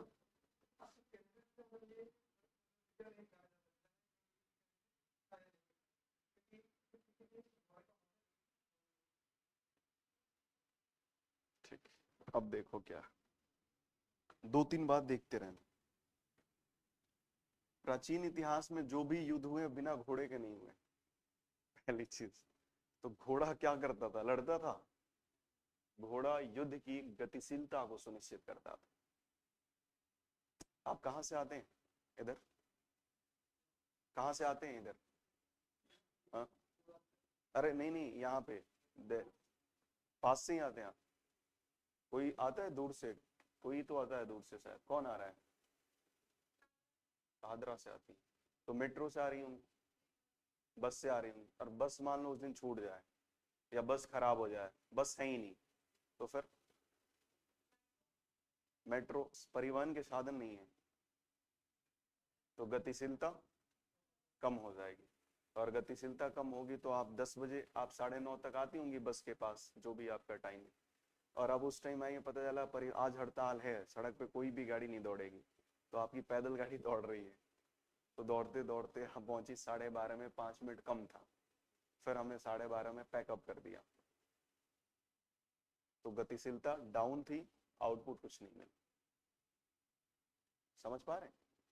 तो घोड़े क्या करते थे, वही परिवहन के साधन थे, युद्ध की गतिशीलता, सिपाही बैठता था, वॉरियर बैठता था, और तेजी से जाता था, वॉर करता था, और वहां की मामला को खत्म करके फिर दूसरी जगह। तो युद्ध जो पहले 20 दिन में सेना चली रही है, चली रही है, मिल ही नहीं रही है। अरे युद्ध होने के लिए आमना सामना तो होना जरूरी है, एक सेना दिल्ली से चल रही है, एक लंदन से चल रही है, चली रही है, क्या होना है, युद्ध होना है, कब होना है पता नहीं, लेकिन घोड़े आ गए तो आज 2 दिन में युद्ध हो गया, तो तीसरे दिन जो 10 दिन का टाइम है वो बच गया, जितना भी टाइम है, वो 10 दिन में वो दूसरे प्लेस को क्या करेंगे, जीतेंगे, तो युद्ध की गतिशीलता बढ़ गई। तो पहली बात कि युद्ध की गतिशीलता किससे सुनिश्चित हो रही है, घोड़े से, ठीक, पहली चीज। तो अगर अश्व केंद्रित समाज नहीं है तो ज्यादा संभावना है कि युद्ध केंद्रित समाज भी नहीं होगा, पहली बात। तो अगर आपने, एक तो ये पॉइंट क्लियर हो गया जो डाउट हो रहा था, दूसरा आप लोगों से पूछने पर यह डाउट आया कि सर युद्ध होते थे, आपने कहा ना, तो हमने पूछा किससे होते थे, तो आपने कहा पशुओं के लिए होते थे। पशुओं के लिए तब युद्ध हो रहे हैं ना जब सोर्स ऑफ इकोनॉमी नहीं है, यही तो समझा के थक गए हम, हमारे पास पैसा नहीं है तभी ना हम बैल चुरा रहे हैं, भैंस चुरा रहे हैं गाँव में। गांव में भैंस बैल कौन चुरा रहा है, जिनके पास पैसा नहीं है और कोई और काम करना ही नहीं चाह रहा है, दिन में सोता है रात में घूमता है, पशुओं को कहाँ कौन से मोटे बैल, ताजे बैल हैं, और अचानक उसके घर की नौकरी लगी, घर के 2 बेटों की, वो कह रहा है कि ये सब काम फालतू है, कौन करता है?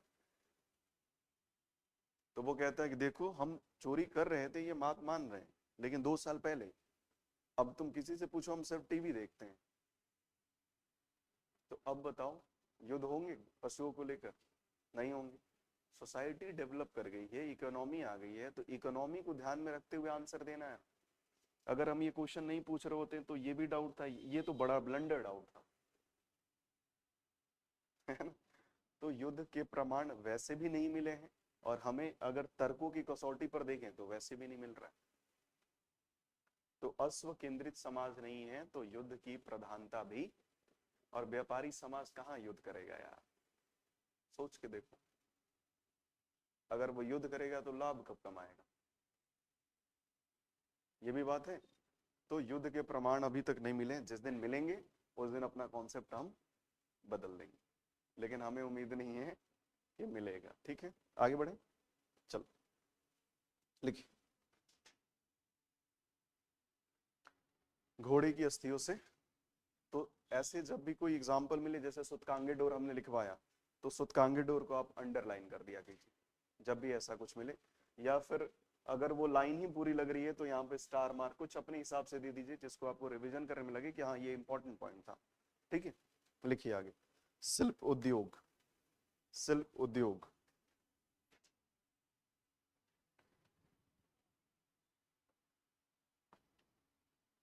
हड़प्पा सभ्यता में बने हुए पकी ईंटों के मकान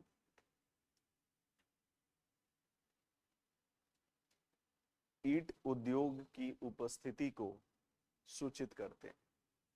हड़प्पा सभ्यता में बने हुए पकी ईंटों के मकान ईंट उद्योग की उपस्थिति को सूचित करते हैं।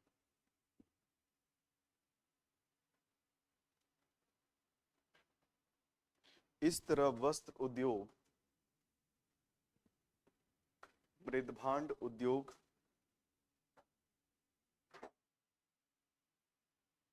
हाथी दांत सामग्री निर्माण उद्योग, हाथी दांत सामग्री निर्माण उद्योग,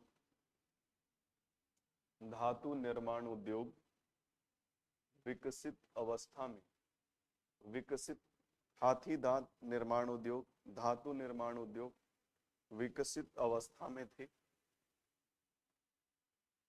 जो श्रम के विभाजन एवं, जो श्रम के विभाजन एवं विशेषीकरण से युक्त थे। विकसित अवस्था में थे। हाँ, धातु निर्माण उद्योग विकसित अवस्था में थे, जो श्रम के विभाजन एवं विशेषीकरण से युक्त थे।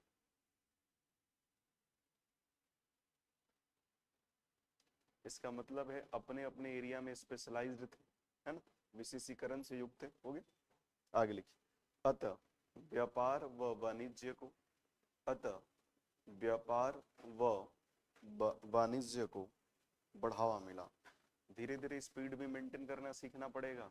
20 क्वेश्चन लिखने होते हैं, ऐसे लिखोगे तो 15 पे आ जाओगे, 15 भी नहीं लिख पाओगे, और 5 क्वेश्चन किसी भी पेपर में छूटना मतलब एग्जाम से बाहर।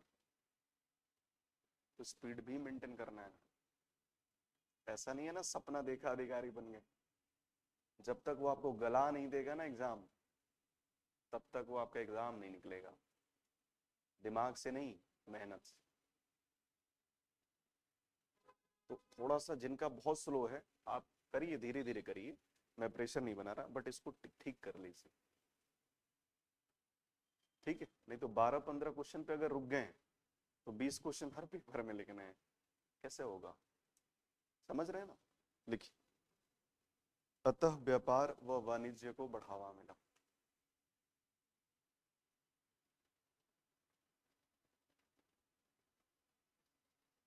आगे लिखिए। व्यापार व वाणिज्य, फर्स्ट पॉइंट व्यापार और वाणिज्य, फर्स्ट पॉइंट आयात व निर्यात।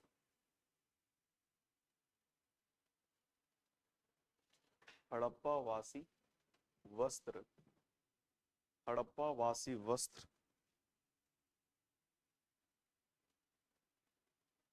लकड़ी के सामान, हाथी दांत की सामग्री, बहुमूल्य पत्थरों की मालाएं निर्यात करते थे। तो दूसरी तरफ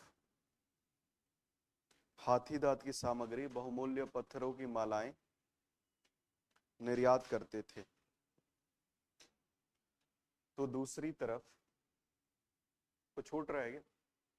नहीं। तो दूसरी तरफ बहुमूल्य पत्थर एवं सोना चांदी एवं सोना चांदी व टीन का आयात करते थे।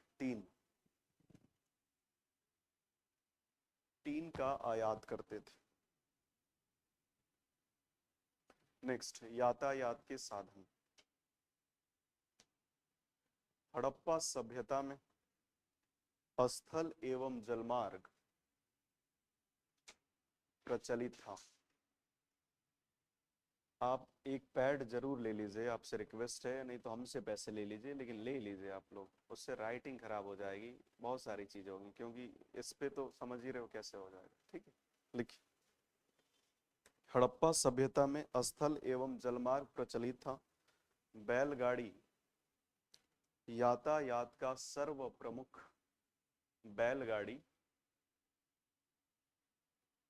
यातायात का सर्व प्रमुख साधन था। तो जल परिवहन के लिए यातायात का प्रमुख साधन था। तो कंसंट्रेट करो। तो जल परिवहन के लिए नाव एवं जहाज का प्रयोग किया जाता था। लोथल एक प्रमुख बंदरगाह था।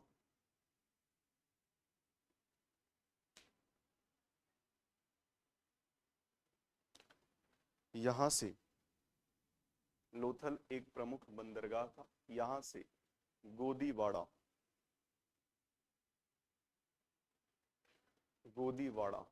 जिसको अपन क्या कहते हैं, बंदरगाह, डॉकयार्ड, यहां से गोदीवाड़ा, जिसे बंदरगाह पतन के साक्ष्य मिले। नेक्स्ट, माप तौल प्रणाली। हड़प्पा सभ्यता में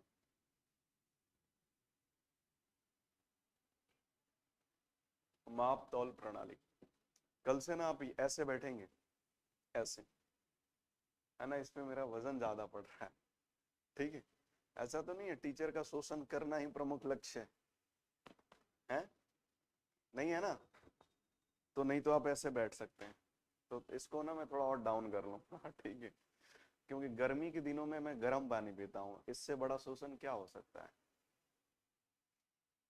घड़े की पानी भी नहीं पीता हूँ, फ्रीज की तो अलग बात। तो थोड़ा सा आप रहम करिएगा, है ना। लिखिए। हड़प्पा सभ्यता में माप तौल की मानक प्रणाली मौजूद थी। मानक प्रणाली मौजूद थी। मोहनजोदड़ो से तराजू एवं लोथल से हाथी दांत स्केल। मोहनजोदड़ो से तराजू एवं लोथल से हाथी दांत स्केल मिला है।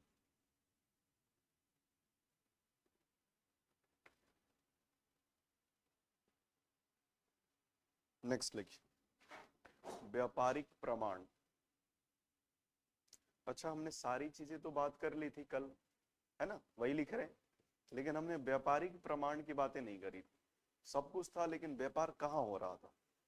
ठीक बात है, तुम पढ़ाई करते हो, सारी चीजें करते हो, लेकिन किसी से तो गाइडेंस लेते हो, वो तो बता दो।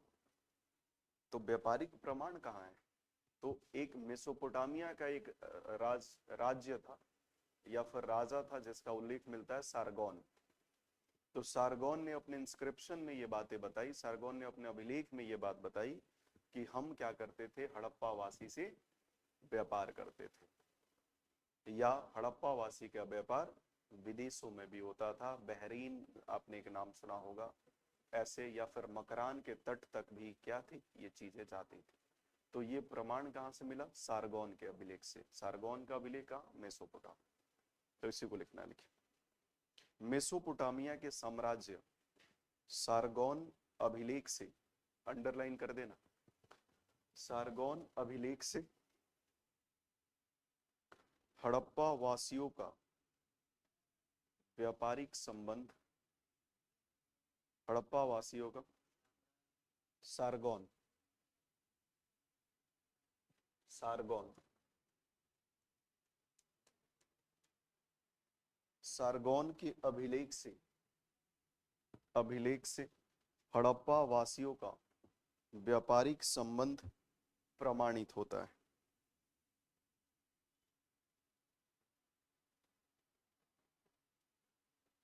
नेक्स्ट लिखिए व्यापारिक संतुलन।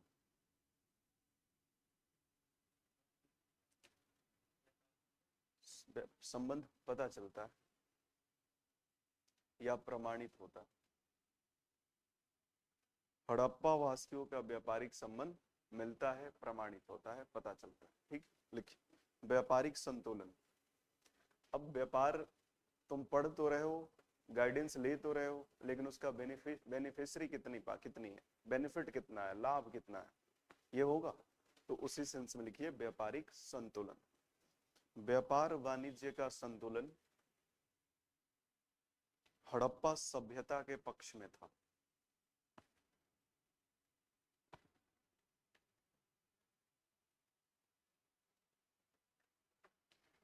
इस विकसित व्यापारिक तंत्र ने, इस विकसित व्यापारिक तंत्र ने नगरों के उदय को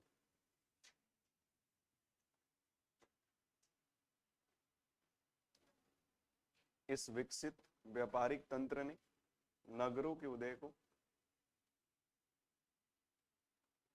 प्रोत्साहित किया।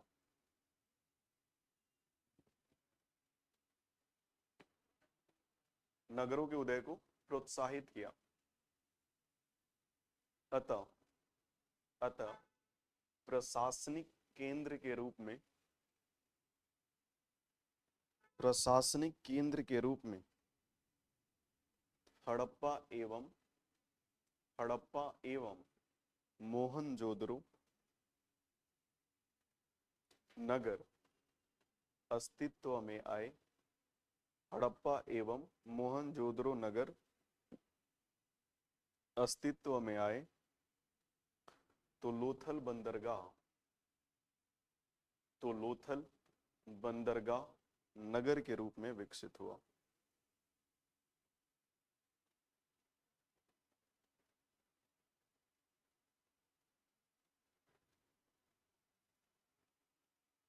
एक क्वेश्चन है, इसको लिख लेना, इसे लिखकर लाना है ना।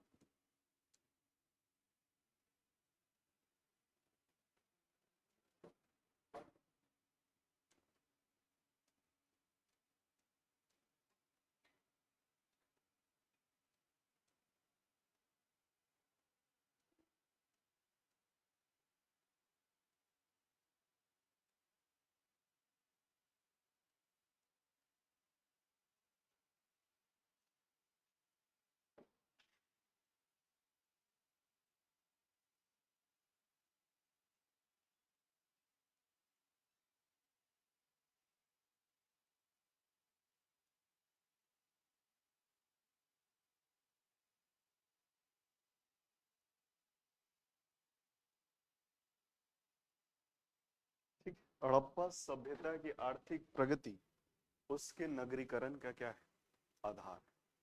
ये क्वेश्चन है, इसको आपको लिखकर लाना है और कल का मतलब कल सबमिट कर देना है।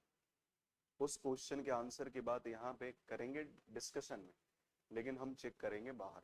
तो वो एक मैडम बैठती है ना इधर, तो उनको दे देना। ठीक है, अब इसमें कैसे लिखना है, क्या लिखना है, ये चीजें हम बता चुके हैं। फिर भी अगर कोई डाउट होता है पूछिएगा, हम फिर से फ्रेमिंग करना आपको सिखा देंगे, लेकिन आप पूछेंगे तभी हो पाएगा, नहीं पूछेंगे तो नहीं हो पाएगा। ठीक है, तो लिख लोगे? हाँ ना, कुछ तो बोलो यार, तुम कैसे आदमी हो भाई, जंगल वंगल से तो नहीं आए ना अपन? तो कुछ तो बोलो यार। हाँ तो वही तो पूछ रहे हैं हम। आपने नहीं पूछा तो आप समझाएंगी? चलो देखो कैसे, इसमें कीवर्ड्स क्या है, एक एक स्टेप पे बात करते जाएंगे। कीवर्ड्स क्या है? आर्थिक प्रगति और नगरीकरण। ठीक, टॉपिक कौन सा है? पहला स्टेप ध्यान देना, ये प्रोसेस है, सीखते जाना है। पहला स्टेप है आर्थिक, दूसरा किसका, देखो क्या है, कौन से, इसका कीवर्ड्स देखो या डिमांड देखो।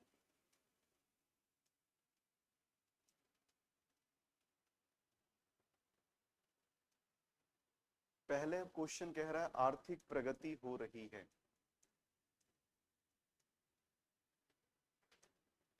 और आर्थिक प्रगति किसकी? हड़प्पा सभ्यता की। आर्थिक प्रगति का रिजल्ट क्या मिल रहा है? नगरीकरण। हमें एक्स्ट्रा दिमाग नहीं लगाना है, ये जो क्वेश्चन कह रहा है उसी पे बात करना है ना? तो इसका रिजल्ट क्या मिल रहा है? तो इसने क्वेश्चन में मेंशन किया है नगरीकरण। तो हमारा विस्तार, दो बातें। तीसरी बात है किसकी भाई? तो हड़प्पा,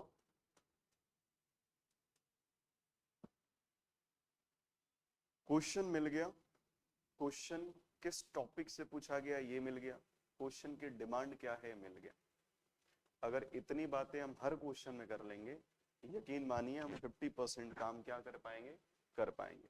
ठीक है, 50% अगर हम काम क्वेश्चन के डिमांड को समझ गए, यूपीएससी क्या मांगती है ये 3 सालों में नहीं समझ में आता, 1 साल तो सिलेबस समझने में लगेगा, रटने के लिए नहीं, समझने के लिए लगेगा ना? नहीं लगेगा? आपको सिलेबस समझ में आ गया है? कितने महीनों से पढ़ाई कर रहे हो? बताओ हम। 1 ईयर हो बताओ, नहीं आया ना? तो कैसे आएगा? इसके लिए क्या करना पड़ेगा? समझना पड़ेगा। और समझ कैसे विकसित होगी? थोड़ा विश्लेषण करने। अब यही चीजें तुम किसी और से जाके बोलो कि 1 साल सिलेबस समझने में लग रहा है, वो कह रहे क्या बात कर रहे हो, मुझे तो मैं समझा देता हूँ 2 दिन में। तो वो समझा पाएगा? नहीं पाएगा। और वो आप उसको समझा भी नहीं सकते, तो आप स्माइल पास करोगे कि ठीक हो सकता है। ठीक, तो सिलेबस की जब इतनी बड़ी कहानी है तो क्वेश्चन की डिमांड कैसे होगी? 90% विद्यार्थी तो क्या करते हैं, पढ़ना जानते हैं, लेकिन पढ़ने के बाद क्या लिखना है यही नहीं जानते। क्वेश्चन की डिमांड क्या है ये पता ही नहीं। जो हम जानते हैं वो क्वेश्चन की डिमांड है। ऐसा तो नहीं होगा ना? क्वेश्चन की डिमांड। तो इसी के लिए सबसे पहले आपको क्या करना पड़ता है, कीवर्ड्स को फाइंड करना पड़ता है। जब आप, ये तो क्वेश्चन इजी आ रहे हैं, क्वेश्चन ये इजी नहीं है, टफ है, लेकिन क्वेश्चन के लाइन को इजी मिल गया तो हमें कीवर्ड्स आसानी से फाइंड आउट हो। और जब क्वेश्चन आसानी से फाइंड आउट हो गया, कीवर्ड्स फाइंड आउट हो गया, तो हम तो ये समझ जाएंगे कि रोल ऑफ डायरेक्शन कहाँ जाएगा आंसर राइटिंग का इस क्वेश्चन के टर्म में। तो हमने देखा कि भाई आर्थिक प्रगति हो रही है, और आर्थिक प्रगति हो रही है तो उसका रिजल्ट नगरीकरण पे पड़ रहा है। अगर आर्थिक प्रगति नहीं होती तो नगरीकरण नहीं होता। ये किस टॉपिक की बात कर रहा है? तो फिर हमें क्या करना है, इस क्वेश्चन की डिमांड को समझ लेना है। क्वेश्चन की डिमांड हमने समझ ली, अब हम आगे बढ़ेंगे क्या? हम बताएंगे, ध्यान से सुनो, हम बताएंगे पहली चीज कि आर्थिक प्रगति के आधार क्या बताएंगे।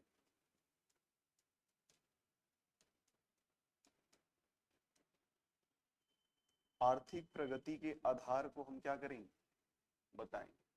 तो आर्थिक प्रगति के आधार को ही तो अभी हमने पढ़ा है, कहां से बात करेंगे? कृषि से फिर कहाँ तक जाएंगे, व्यापार और वाणिज्य, यहीं तक जाएंगे। अब कहोगे कि सर ये क्वेश्चन का, इस क्वेश्चन, ये क्वेश्चन कितने मार्क्स का है, सॉरी कितने वर्ड में लिखना है, 250 वर्ड में लिखना है। तो कहोगे सर 250 तो ज्यादा आर्थिक क्या नाम है, आर्थिक प्रगति के पॉइंट हो जाएंगे, फिर और पॉइंट कैसे लिखेंगे। तो इसी के लिए आपको फिल्टर्ड पॉइंट लिखना पड़ेगा, और ये चीजें आपको कैसे लिखते लिखते समझ में आएगी। जैसे आप लिख कर लाओगे, आज तो मैंने बहुत लिबरल चेक किया है जानबूझकर, सभी को मैंने गुड गुड दिया है, इसलिए दिया है क्योंकि तुम्हारे अंदर एक लगे कि हाँ यार ठीक चल रहा है मैम, लेकिन उतना ठीक नहीं। धीरे धीरे आप आगे बढ़ोगे तो हम क्या करेंगे, कुछ कुछ चीजें आपको और बताएंगे। तो आप जब लिखोगे, लिखोगे तो कुछ काटेंगे, कुछ चीजें आपको बताएंगे, अनेक शब्द के एक शब्द बताएंगे कि इतनी सारी डिटेल डिस्कशन का इस वर्ड से आप आगे बढ़ सकते हैं लेके। तो ये लिखोगे तभी आ पाएगा, इसमें कोई मंत्र नहीं है, कोई जादू नहीं है कि हम दे दिए और तुम लिख के आगे बढ़े। ठीक है, तो आप उसमें देखो कि मेन मेन पॉइंट कब क्या है। अब ये मेन मेन पॉइंट तुम जितना समझोगे उतना ही तो करेक्शन कर पाओगे, तो समझना ज्यादा जरूरी था। और जो आपने समझा है तो आप इसको लिख कर लाना, पहली चीज। तो यहां से कहां से शुरू होगा ये, कृषि से, पशुपालन से, उद्योग से, और अंततः, अच्छा इतना लिखने के बाद हम छोड़ देंगे क्या इस पॉइंट में, थोड़ा सा फास्ट रिप्लाई करना, हमें आगे भी बढ़ना है। इतना लिख के छोड़ देंगे इसमें, ये भी तो बताएंगे कि व्यापारिक लाभ हमें है, हड़प्पा वासी को है, बताएंगे। ठीक है, तो जब भी आप व्यापारिक लाभ बताएंगे, आप इसमें थोड़ा सा एक यूनिक काम कर देना, व्यापारिक लाभ जब लिखना तो व्यापारिक प्रमाण जरूर बात कर देना।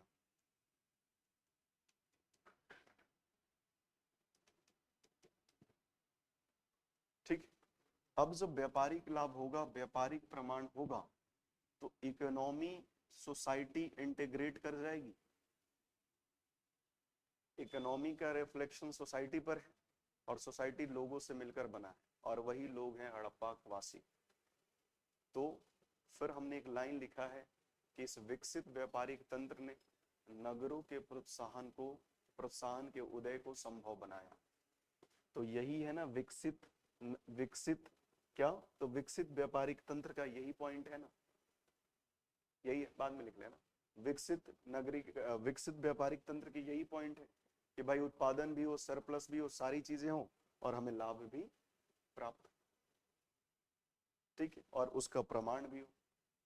तो जब हम ये कर लेंगे तो फिर हम क्या करेंगे आगे, तो इसके इसके आर्थिक व्यापारिक तंत्र को या विकसित व्यापारिक तंत्र को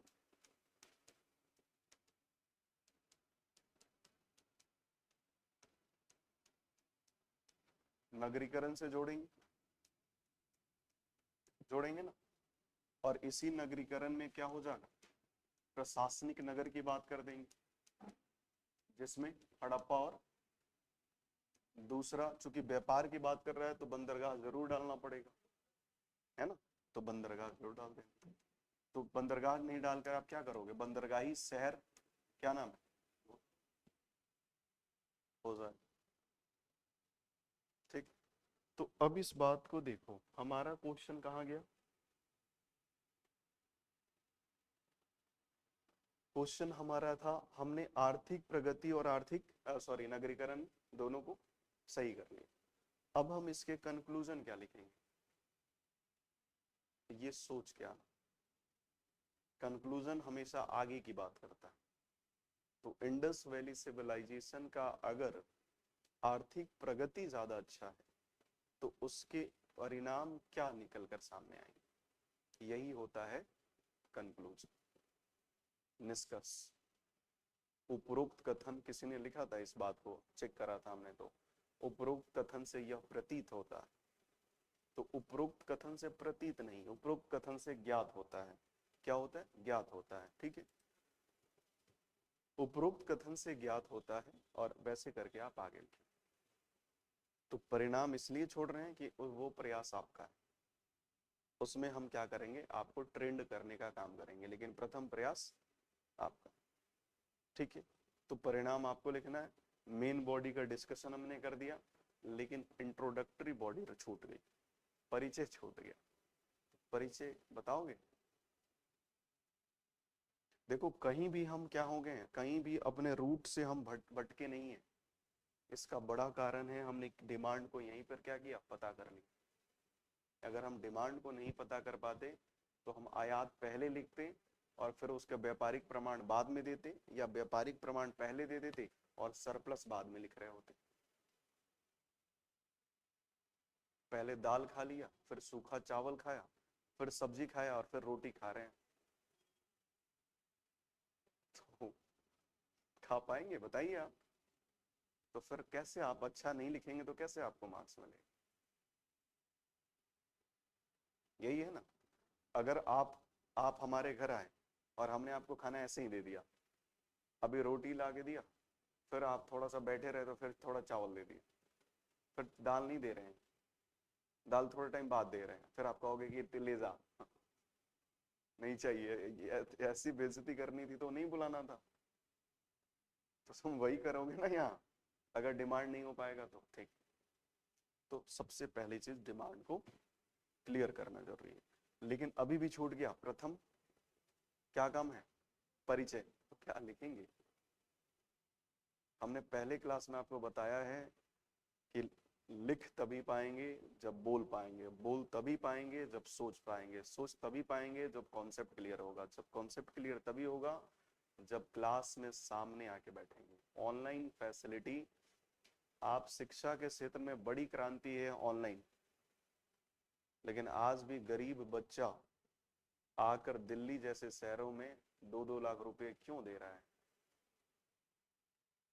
कुछ तो लूप होल रहा होगा ऑनलाइन का,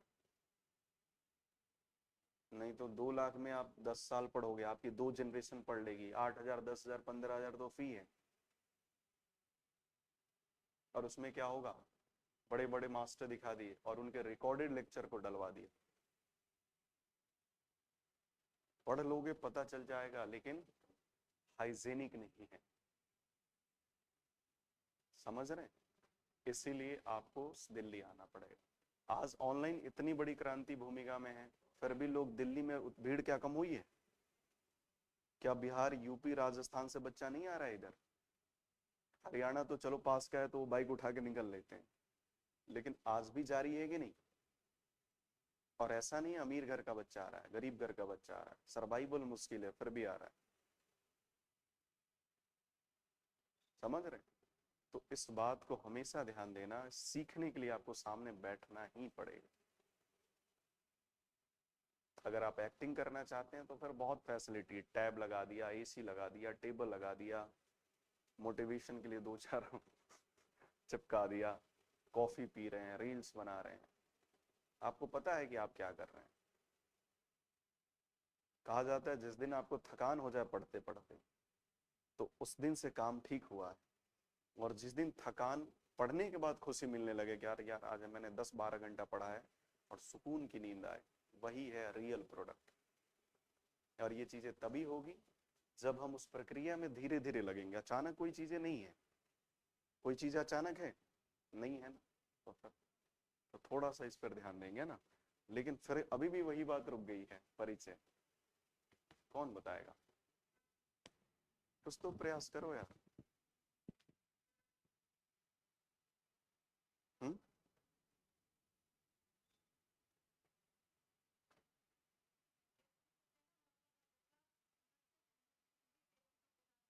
हाँ।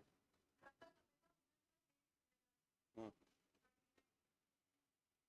ऐसा होगा तो आइडिया लगाओ ना।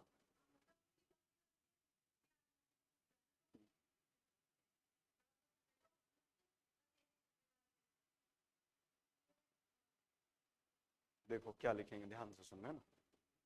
क्वेश्चन हमने देख लिया, हमने कीवर्ड्स देख लिए। लिखना पहला क्या है, इसका मतलब जो बोलेंगे वही छापोगे तो काट देंगे, ध्यान रखना। मीनिंग चेंज होना चाहिए। अभी किसी ने वही चीजें लिखा था तो थोड़ा अपना भी सब कॉपी पेस्ट करो, लेकिन थोड़ा सा चेंज करके। क्या लिखेंगे, उपरोक्त कथन हड़प्पा सभ्यता के बारे में बात करता है, जो कि एक उन्नत और नगरीय सभ्यता है, और इस सभ्यता की जो सबसे बड़ी पहचान है वो इसके व्यापारिक संतुलन में दिखाई देती है। ठीक है, ये इसके व्यापारिक संतुलन में दिखाई देती है, जिसमें व्यापारिक संतुलन हड़प्पा वासियों के पक्ष में था। बस इसमें दो बातें क्लियर हुई। बात कर रहे हैं हड़प्पा की सबसे बड़ी पहचान नगरीकरण की, और हड़प्पा की सबसे बड़ी पहचान नगरीकरण की जब बात कर रहे हैं तो हमने स्पष्ट कर दिया कि नगरीकरण तभी संभव है जब व्यापारिक संतुलन संभव है। और व्यापारिक संतुलन का मीनिंग क्या है कि लाभ किसके पक्ष में है, तो हम लाभ कमाएं तो हमारा रिफ्लेक्शन अर्बनाइजेशन पे हो गया। ठीक है, तो हमने बताया परिचय जो होता है वो मेन बात ये करता है कि आपके क्वेश्चन का विस्तार कहां से कहां तक है। आपने ये सुना होगा कि जो कॉपी चेकर है वो इंट्रोडक्टरी बॉडी और फिर फाइनली क्या करता है, कंक्लूजन चेक करता है, क्योंकि वो पहला पॉइंट पढ़ा उसमें समझ में आ गया इसका विस्तार यहाँ तक है, मतलब इसने क्वेश्चन के डिमांड को समझ लिया है।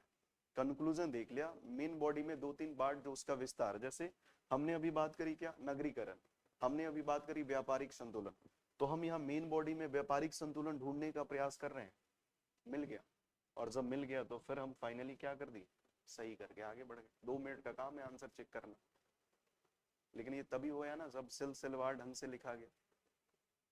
तो लिख लेंगे, बहुत हेक्टिक नहीं है यार, है ना, साइन कॉस से तो हेक्टिक नहीं है, इसमें तो मजा है, दिमाग के साथ जितना गंभीर रहो, कम से कम दिमाग तो ऐसा नहीं है ना कि कहीं से मतलब कोडिंग के थ्रू चल रहा है कि चलो ये कर दिया अब ये फॉर्मूला थ्रू निकल गया। इसमें तो मजा है, जितना समझे हो उतना ज्यादा लिखो। लिख लेंगे तो कल आंसर सबका सबमिट होगा। ऐसा तो नहीं होगा कि सर इस पेज में है दिखाने लायक नहीं है, छूट गया है। जमा कराइए, और अब वो आपकी संपत्ति है तो उसको थोड़ा सही से लिखिए। पैसे को बहुत संभाल कर रखते हो, लेकिन इस संपत्ति को भी तो रखो। ठीक है, तो आप ऐसा काम करना। चलो आगे बढ़े, कर लेंगे, अब कर लोगे ना। चलो अमित, चलो अब देखो, हमने बार बार एक वर्ड कहा है समाज, इसका अर्थव्यवस्था का रिफ्लेक्शन किस पे होगा, समाज पर। तो हमें इस समाज का सोशल कंडीशन तो पढ़ना होगा, सामाजिक व्यवस्था तो पढ़नी होगी, किसकी,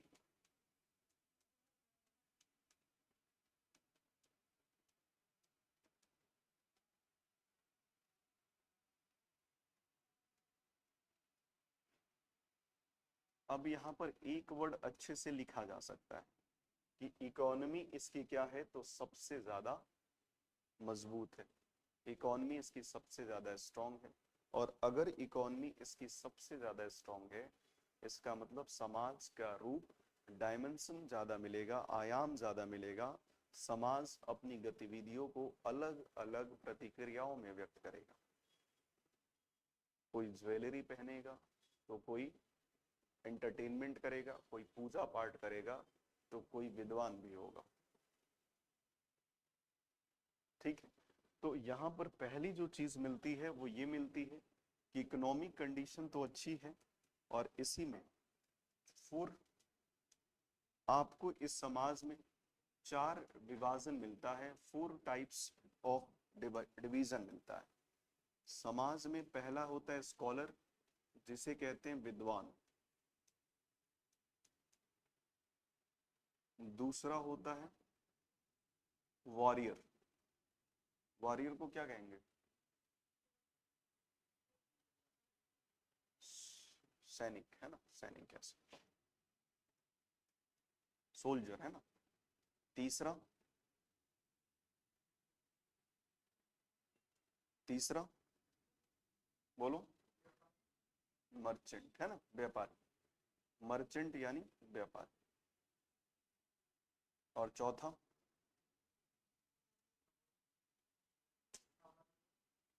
जब सामान्य लोग नहीं कहेंगे, क्योंकि इसकी सबसे बड़ी पहचान क्या है, समाज, इसकी सबसे बड़ी पहचान क्या है, व्यापार और वाणिज्य।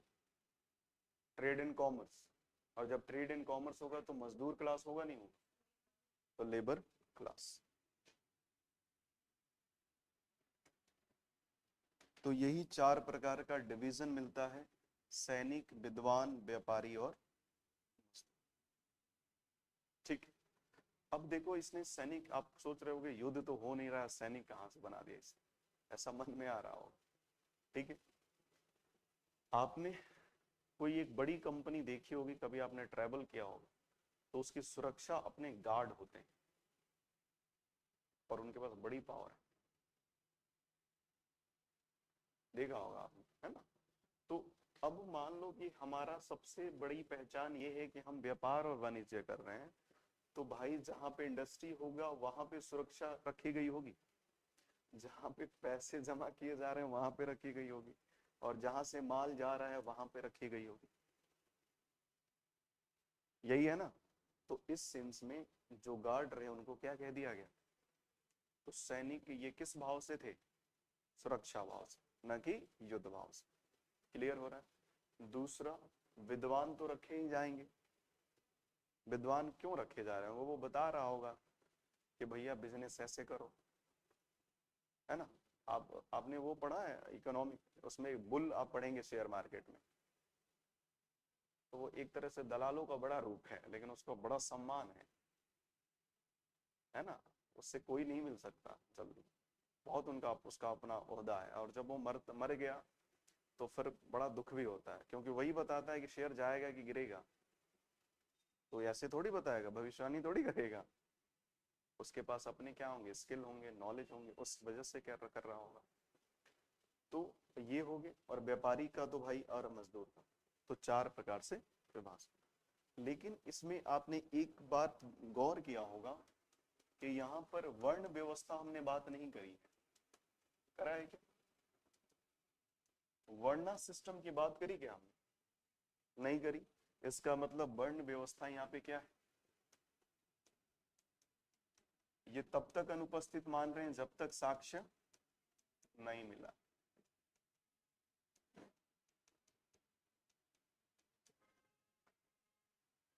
ठीक, तो इसको लिखिए जल्दी।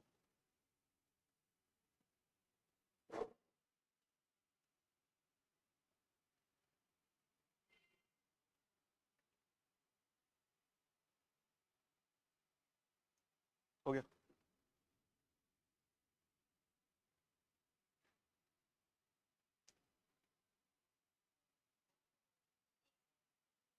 ठीक,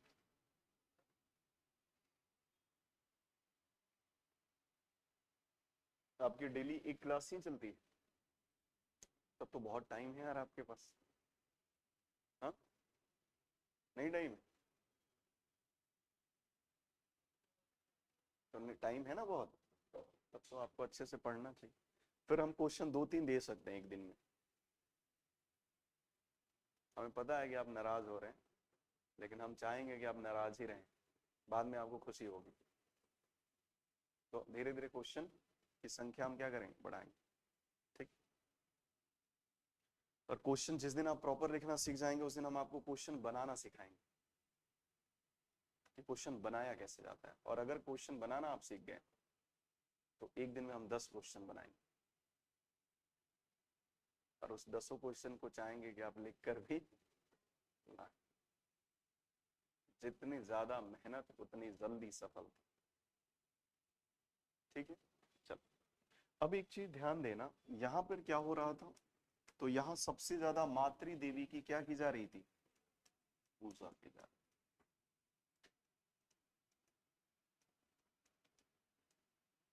और यहाँ पे एक और चीज ध्यान देना, अगर मातृ देवी की पूजा की जा रही है ज्यादातर, तो मातृ सतात्मक समाज। देखो मातृ सतात्मक समाज होगा तो महिलाओं की स्थिति क्या होगी, अच्छी होगी, लेकिन महिलाओं की स्थिति की चर्चा नहीं है, क्योंकि सबसे बड़ी पहचान क्या है, व्यापार और वाणिज्य, तो इसीलिए दूसरी पहचान दब गई। इसका मतलब ये नहीं है कि महिलाएं शोषित हो रही हैं, उनके बारे में इसलिए चर्चा नहीं है क्योंकि ज्यादा इसको इनको लाभ ही लाभ मिल रहा है, जिस घर में 4 बिजनेस और केवल लाभ ही कमा रहा है, उसमें आप डॉक्टर बन के दिखाओ, कितना चैलेंजिंग काम है, वो बनने ही नहीं देंगे तुम्हें। क्या करोगे, 3 लाख कमाओगे, 5 लाख तो यहाँ महीने का खर्चा है अपना, तो यहीं आ जाओ। तो ऐसे घरों से तोड़ना, चीन को तोड़ना बड़ा टफ काम है। तो सबसे पहली लड़ाई घर पे लड़नी पड़ती है, और जो शादीशुदा लोग हैं उनको पता होगा अच्छे से, है ना। जो लड़कियां हैं उनको पता होगा, लड़के को पता तो है, लगता है, लेकिन 3 साल बाद, क्योंकि घर वाले 2-3 साल मान जाते हैं कि ठीक है तुम जाओ, 3 साल बाद पूछने लगते हैं अब क्या करोगे। तो सब लोग लड़ते हैं, कोई पहले लड़ लेता है, कोई बाद लड़ता है, तो लड़ने की नौबत नहीं है, इससे पहले हम सिलेक्शन ले लें। मातृसत्तात्मक समाज, अब ये मातृ देवी की पूजा हो रही है तो मूर्ति पूजा हो रही है, मंदिर नहीं है। मंदिरों के साक्ष्य क्या है, नहीं मिले हैं, तो यहाँ पे कौन सी पूजा हो जाएगी, मूर्ति।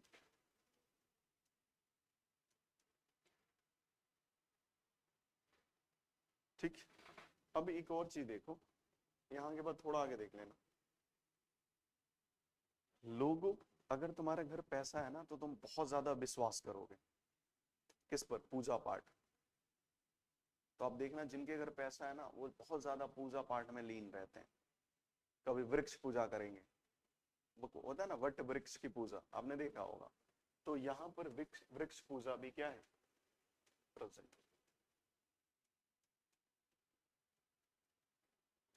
अच्छा, लोग अग्नि की भी पूजा करेंगे, विश्वास की बात है, पैसे आ रहे हैं, दुख है ही नहीं, है ना। तो इंसान दो जगह हमेशा ईश्वर को याद करता है, एक सुख और दुख, तो दुख है नहीं तो सुख में याद कर रहा है, समझ रहे। तो इस तरह से अग्नि पूजा, वृक्ष पूजा, अग्नि कुंड हवन कराया जाएगा, समझ पा रहे, जिससे कि हमारी समृद्धि क्या है, बनी रहे। ठीक है, अब ये चीजें हो गई, तो अब इंसान मरेगा भी ना, तो इंसान मरेगा तो दो चीजें यहाँ पर होता था, जब उसका अंतिम संस्कार होता तो उसे फ्यूनरल कहते थे अपन, है ना। तो अंतिम संस्कार जब होता तो दो तरह से होता, या तो आपको जमीन में क्या किया जाएगा, तो इसको हमने क्या कह दिया, समाधिकरण, और दूसरा आपको क्या कर दिया जाएगा, अग्नि जला दिया जाएगा। तो दोनों चीजें हैं, और दोनों में किसी को समस्या नहीं है, क्योंकि वर्णा सिस्टम प्रेजेंट नहीं। ठीक, ठीक है। चलो, अब इसके बाद एक और पॉइंट है कि ज्वेलरी, साजो सजावट, पैसा घर में ज्यादा है तो ये चीजें हम कैसे जान पाते हैं, महिलाओं के रहन सहन से, है ना। क्या होगा,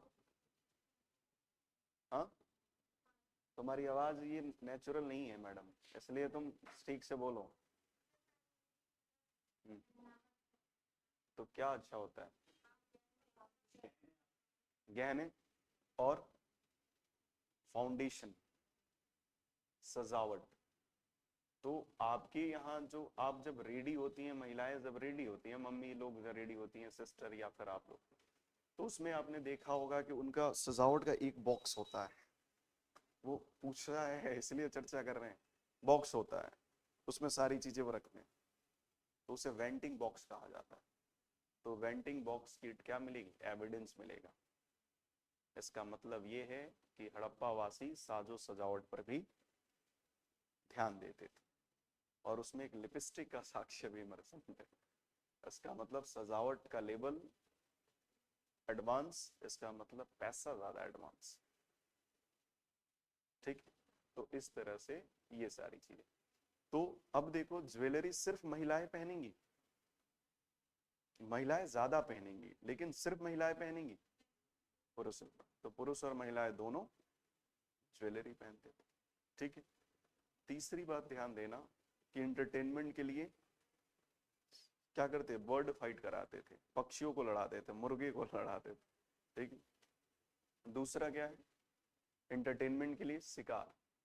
तीसरा, हम लोग अभी लूडो खेल रहे हैं तो वो डाइस खेलते थे पास।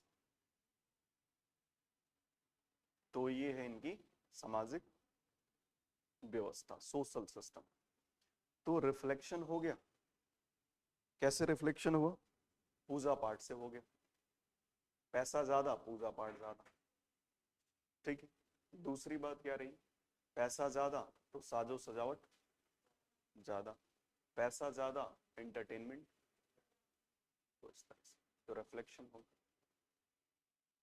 युद्ध की बात मिली नहीं है तो अपन उसकी बात कर ही नहीं पा रहे, लेकिन आइडिया लगाओ युद्ध तो हुआ ही होगा। इतने सिविलाइज तो इंसान रहा ही नहीं है कभी, आज नहीं है तो उस टाइम कैसे हो जाए। लेकिन प्रमाण उन्होंने नहीं छोड़ा है। चोरी की लेकिन पता नहीं चल पाया। तो ऐसे चोर बनो जैसे पता ना चल पाए। किसमें? Answer writing. कि सर बात तो आपकी कही हुई लिखी है, लेकिन आप पता करके बताओ, डायरेक्ट ना पता चले। यही है ना। और सारे लोग यकीन मानो पूरी दुनिया में यही कर रहे हैं। जो बातें बुद्ध ने कही वही शंकराचार्य कह रहे हैं, वही गांधी भी कह के गए, और वहीं से दर्शन हम बना लिए। कौन सी ऐसी बातें हैं जो पहले कभी नहीं कही गई? कोई भी बात बताओ, सारी चीजें कही गई। मोटिवेशनल जो स्पीकर हैं, जो थॉट्स आ रहे हैं, वो कौन सा नया बात बताते हैं? वो किसी सोर्स को जरूर बताते हैं कि आप गीता पढ़ो, आप ये पढ़ो, आप वो पढ़ो। कहते नहीं कहते? या बुद्ध की दर्शन, बुद्ध की फिलोसफी को तो नहीं बता रहे हैं, आसान भाषा में बता दे रहे हैं, तो आपको अच्छा लग जा रहा है। तो सारी चीजें पहले से कही गई हैं, उसको कहने का हमने तरीका बदल लिया है। तो सारे क्वेश्चन का आंसर भी पहले से मौजूद है, लेकिन उस आंसर को हम अपने तरीके से लिख पाए, यही हमारी जीत है। यही बात है। नहीं तो बताओ कोचिंग वालों ने क्या क्या तक नहीं किया, special guidance, special mentorship, question को फ्रेमिंग करके आपको दे दिया। ये तो करवा दो कि बच्चा पढ़ ले खुद से। तुम इतनी फैसिलिटी रेस्टोरेंट बना दी हो ना यार। यही तो बना है, ये भी ले लो, वो भी ले लो, वो भी ले लो, बच्चा पागल हो जाएगा यार। समझ रहे? तो ये है सोशल कंडीशन। अब बात करेंगे रिलीजन, धर्म। तो रिलीजन का इम्पैक्ट, इकोनॉमिकल कंडीशन का इम्पैक्ट रिलीजन पर पड़ेगा। एक ही चीज है जो आपके जीवन को बदलेगी, और एक ही चीज है जो आपके जीवन को नर्क में ले जाएगी आज तक। पैसा। पैसा का मतलब है इकोनॉमिकल कंडीशन। सिर्फ पैसा नहीं, मतलब इकोनॉमिकल कंडीशन। अगर आपके पास पैसा ज्यादा है तो आप धार्मिक रूप से लिबरल भी हो जाएंगे। आपको फर्क नहीं पड़ेगा कि किसने किस धर्म के बारे में क्या कहा, क्योंकि धर्म हमारा अपना विश्वास है। तुम्हें लगता है तुम बोलो गंदा, तुम्हें फल मिलेगा, हम नहीं बोल रहे। समझ रहे? तो जैसे लिबरल होते जाएंगे, ज्यादा चीजें पढ़ने लगेंगे, ज्यादा शांत होते जाएंगे, जब आप अधिकारी बनेंगे तो आपको एक अलग दुनिया दिखाई देगी। आप उसके बाद कालिदास की ट्रांसलेट की हुई पुस्तक को पढ़ेंगे, अभिज्ञानम शाकुंतलम को पढ़ेंगे, गीता के अनुवाद को पढ़ेंगे, महाकाव्य पढ़ेंगे, वेद पढ़ने लगेंगे आप। और फिर आप कभी बात करके देखना उन लोगों से, तो आप कहोगे कि ये जो पढ़ रहे हो इससे कोई नहीं, चरम सुख वो है। इसीलिए आप देखना कि जितने IAS IPS हैं वो 10-12 साल अपनी किताब निकालते हैं, और उस किताब में बहुत यूनिक बातें लिखी रहती हैं। ठीक है? तो वो भी एक जर्नी है, तो उस जर्नी को पाने के लिए इस जर्नी से गुजरना पड़ेगा। ठीक है?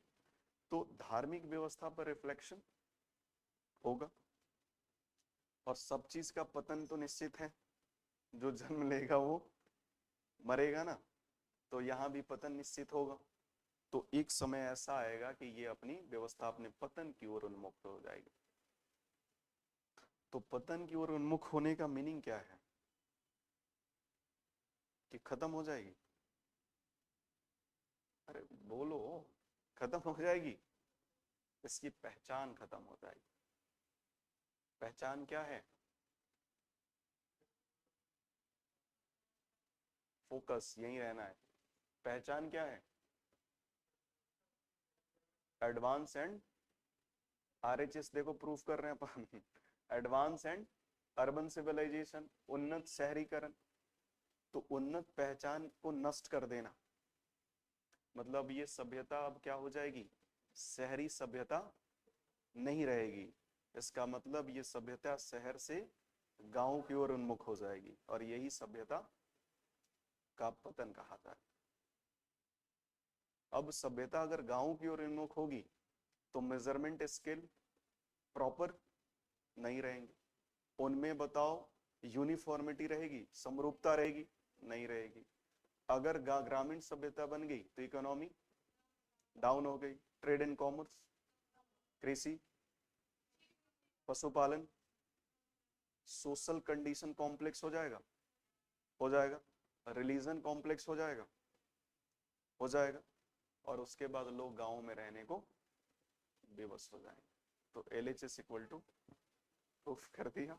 कल मिलेंगे तो हम पढ़ेंगे वैदिक एज, कुछ बचा है कल हम आपको लिखवा देंगे, और फिर वैदिक काल से अपनी यात्रा बढ़ेगी। लेकिन वैदिक काल के पहले आप नौ पाषाण काल जरूर पढ़ के आना, क्योंकि वहीं से वो पॉइंट को ऐड करेंगे। ये क्वेश्चन लिख कर लाना, एक दो क्वेश्चन कल लिखवाएंगे और उसके बाद आंसर प्रॉपर लिखना, क्योंकि धीरे धीरे करेंगे तभी सारी चीजें ठीक हो जाएंगी। ठीक है, चलिए, कोई डाउट? नहीं, तुम कहीं खोए नजर आ रहे हो। सब ठीक है? हाँ ठीक। तो कल अपन मिलेंगे, तो कल क्वेश्चन पहले सबमिट कर देना और उसके बाद वैदिक एज के बारे में बात करेंगे। ठीक है, चलो, थैंक यू।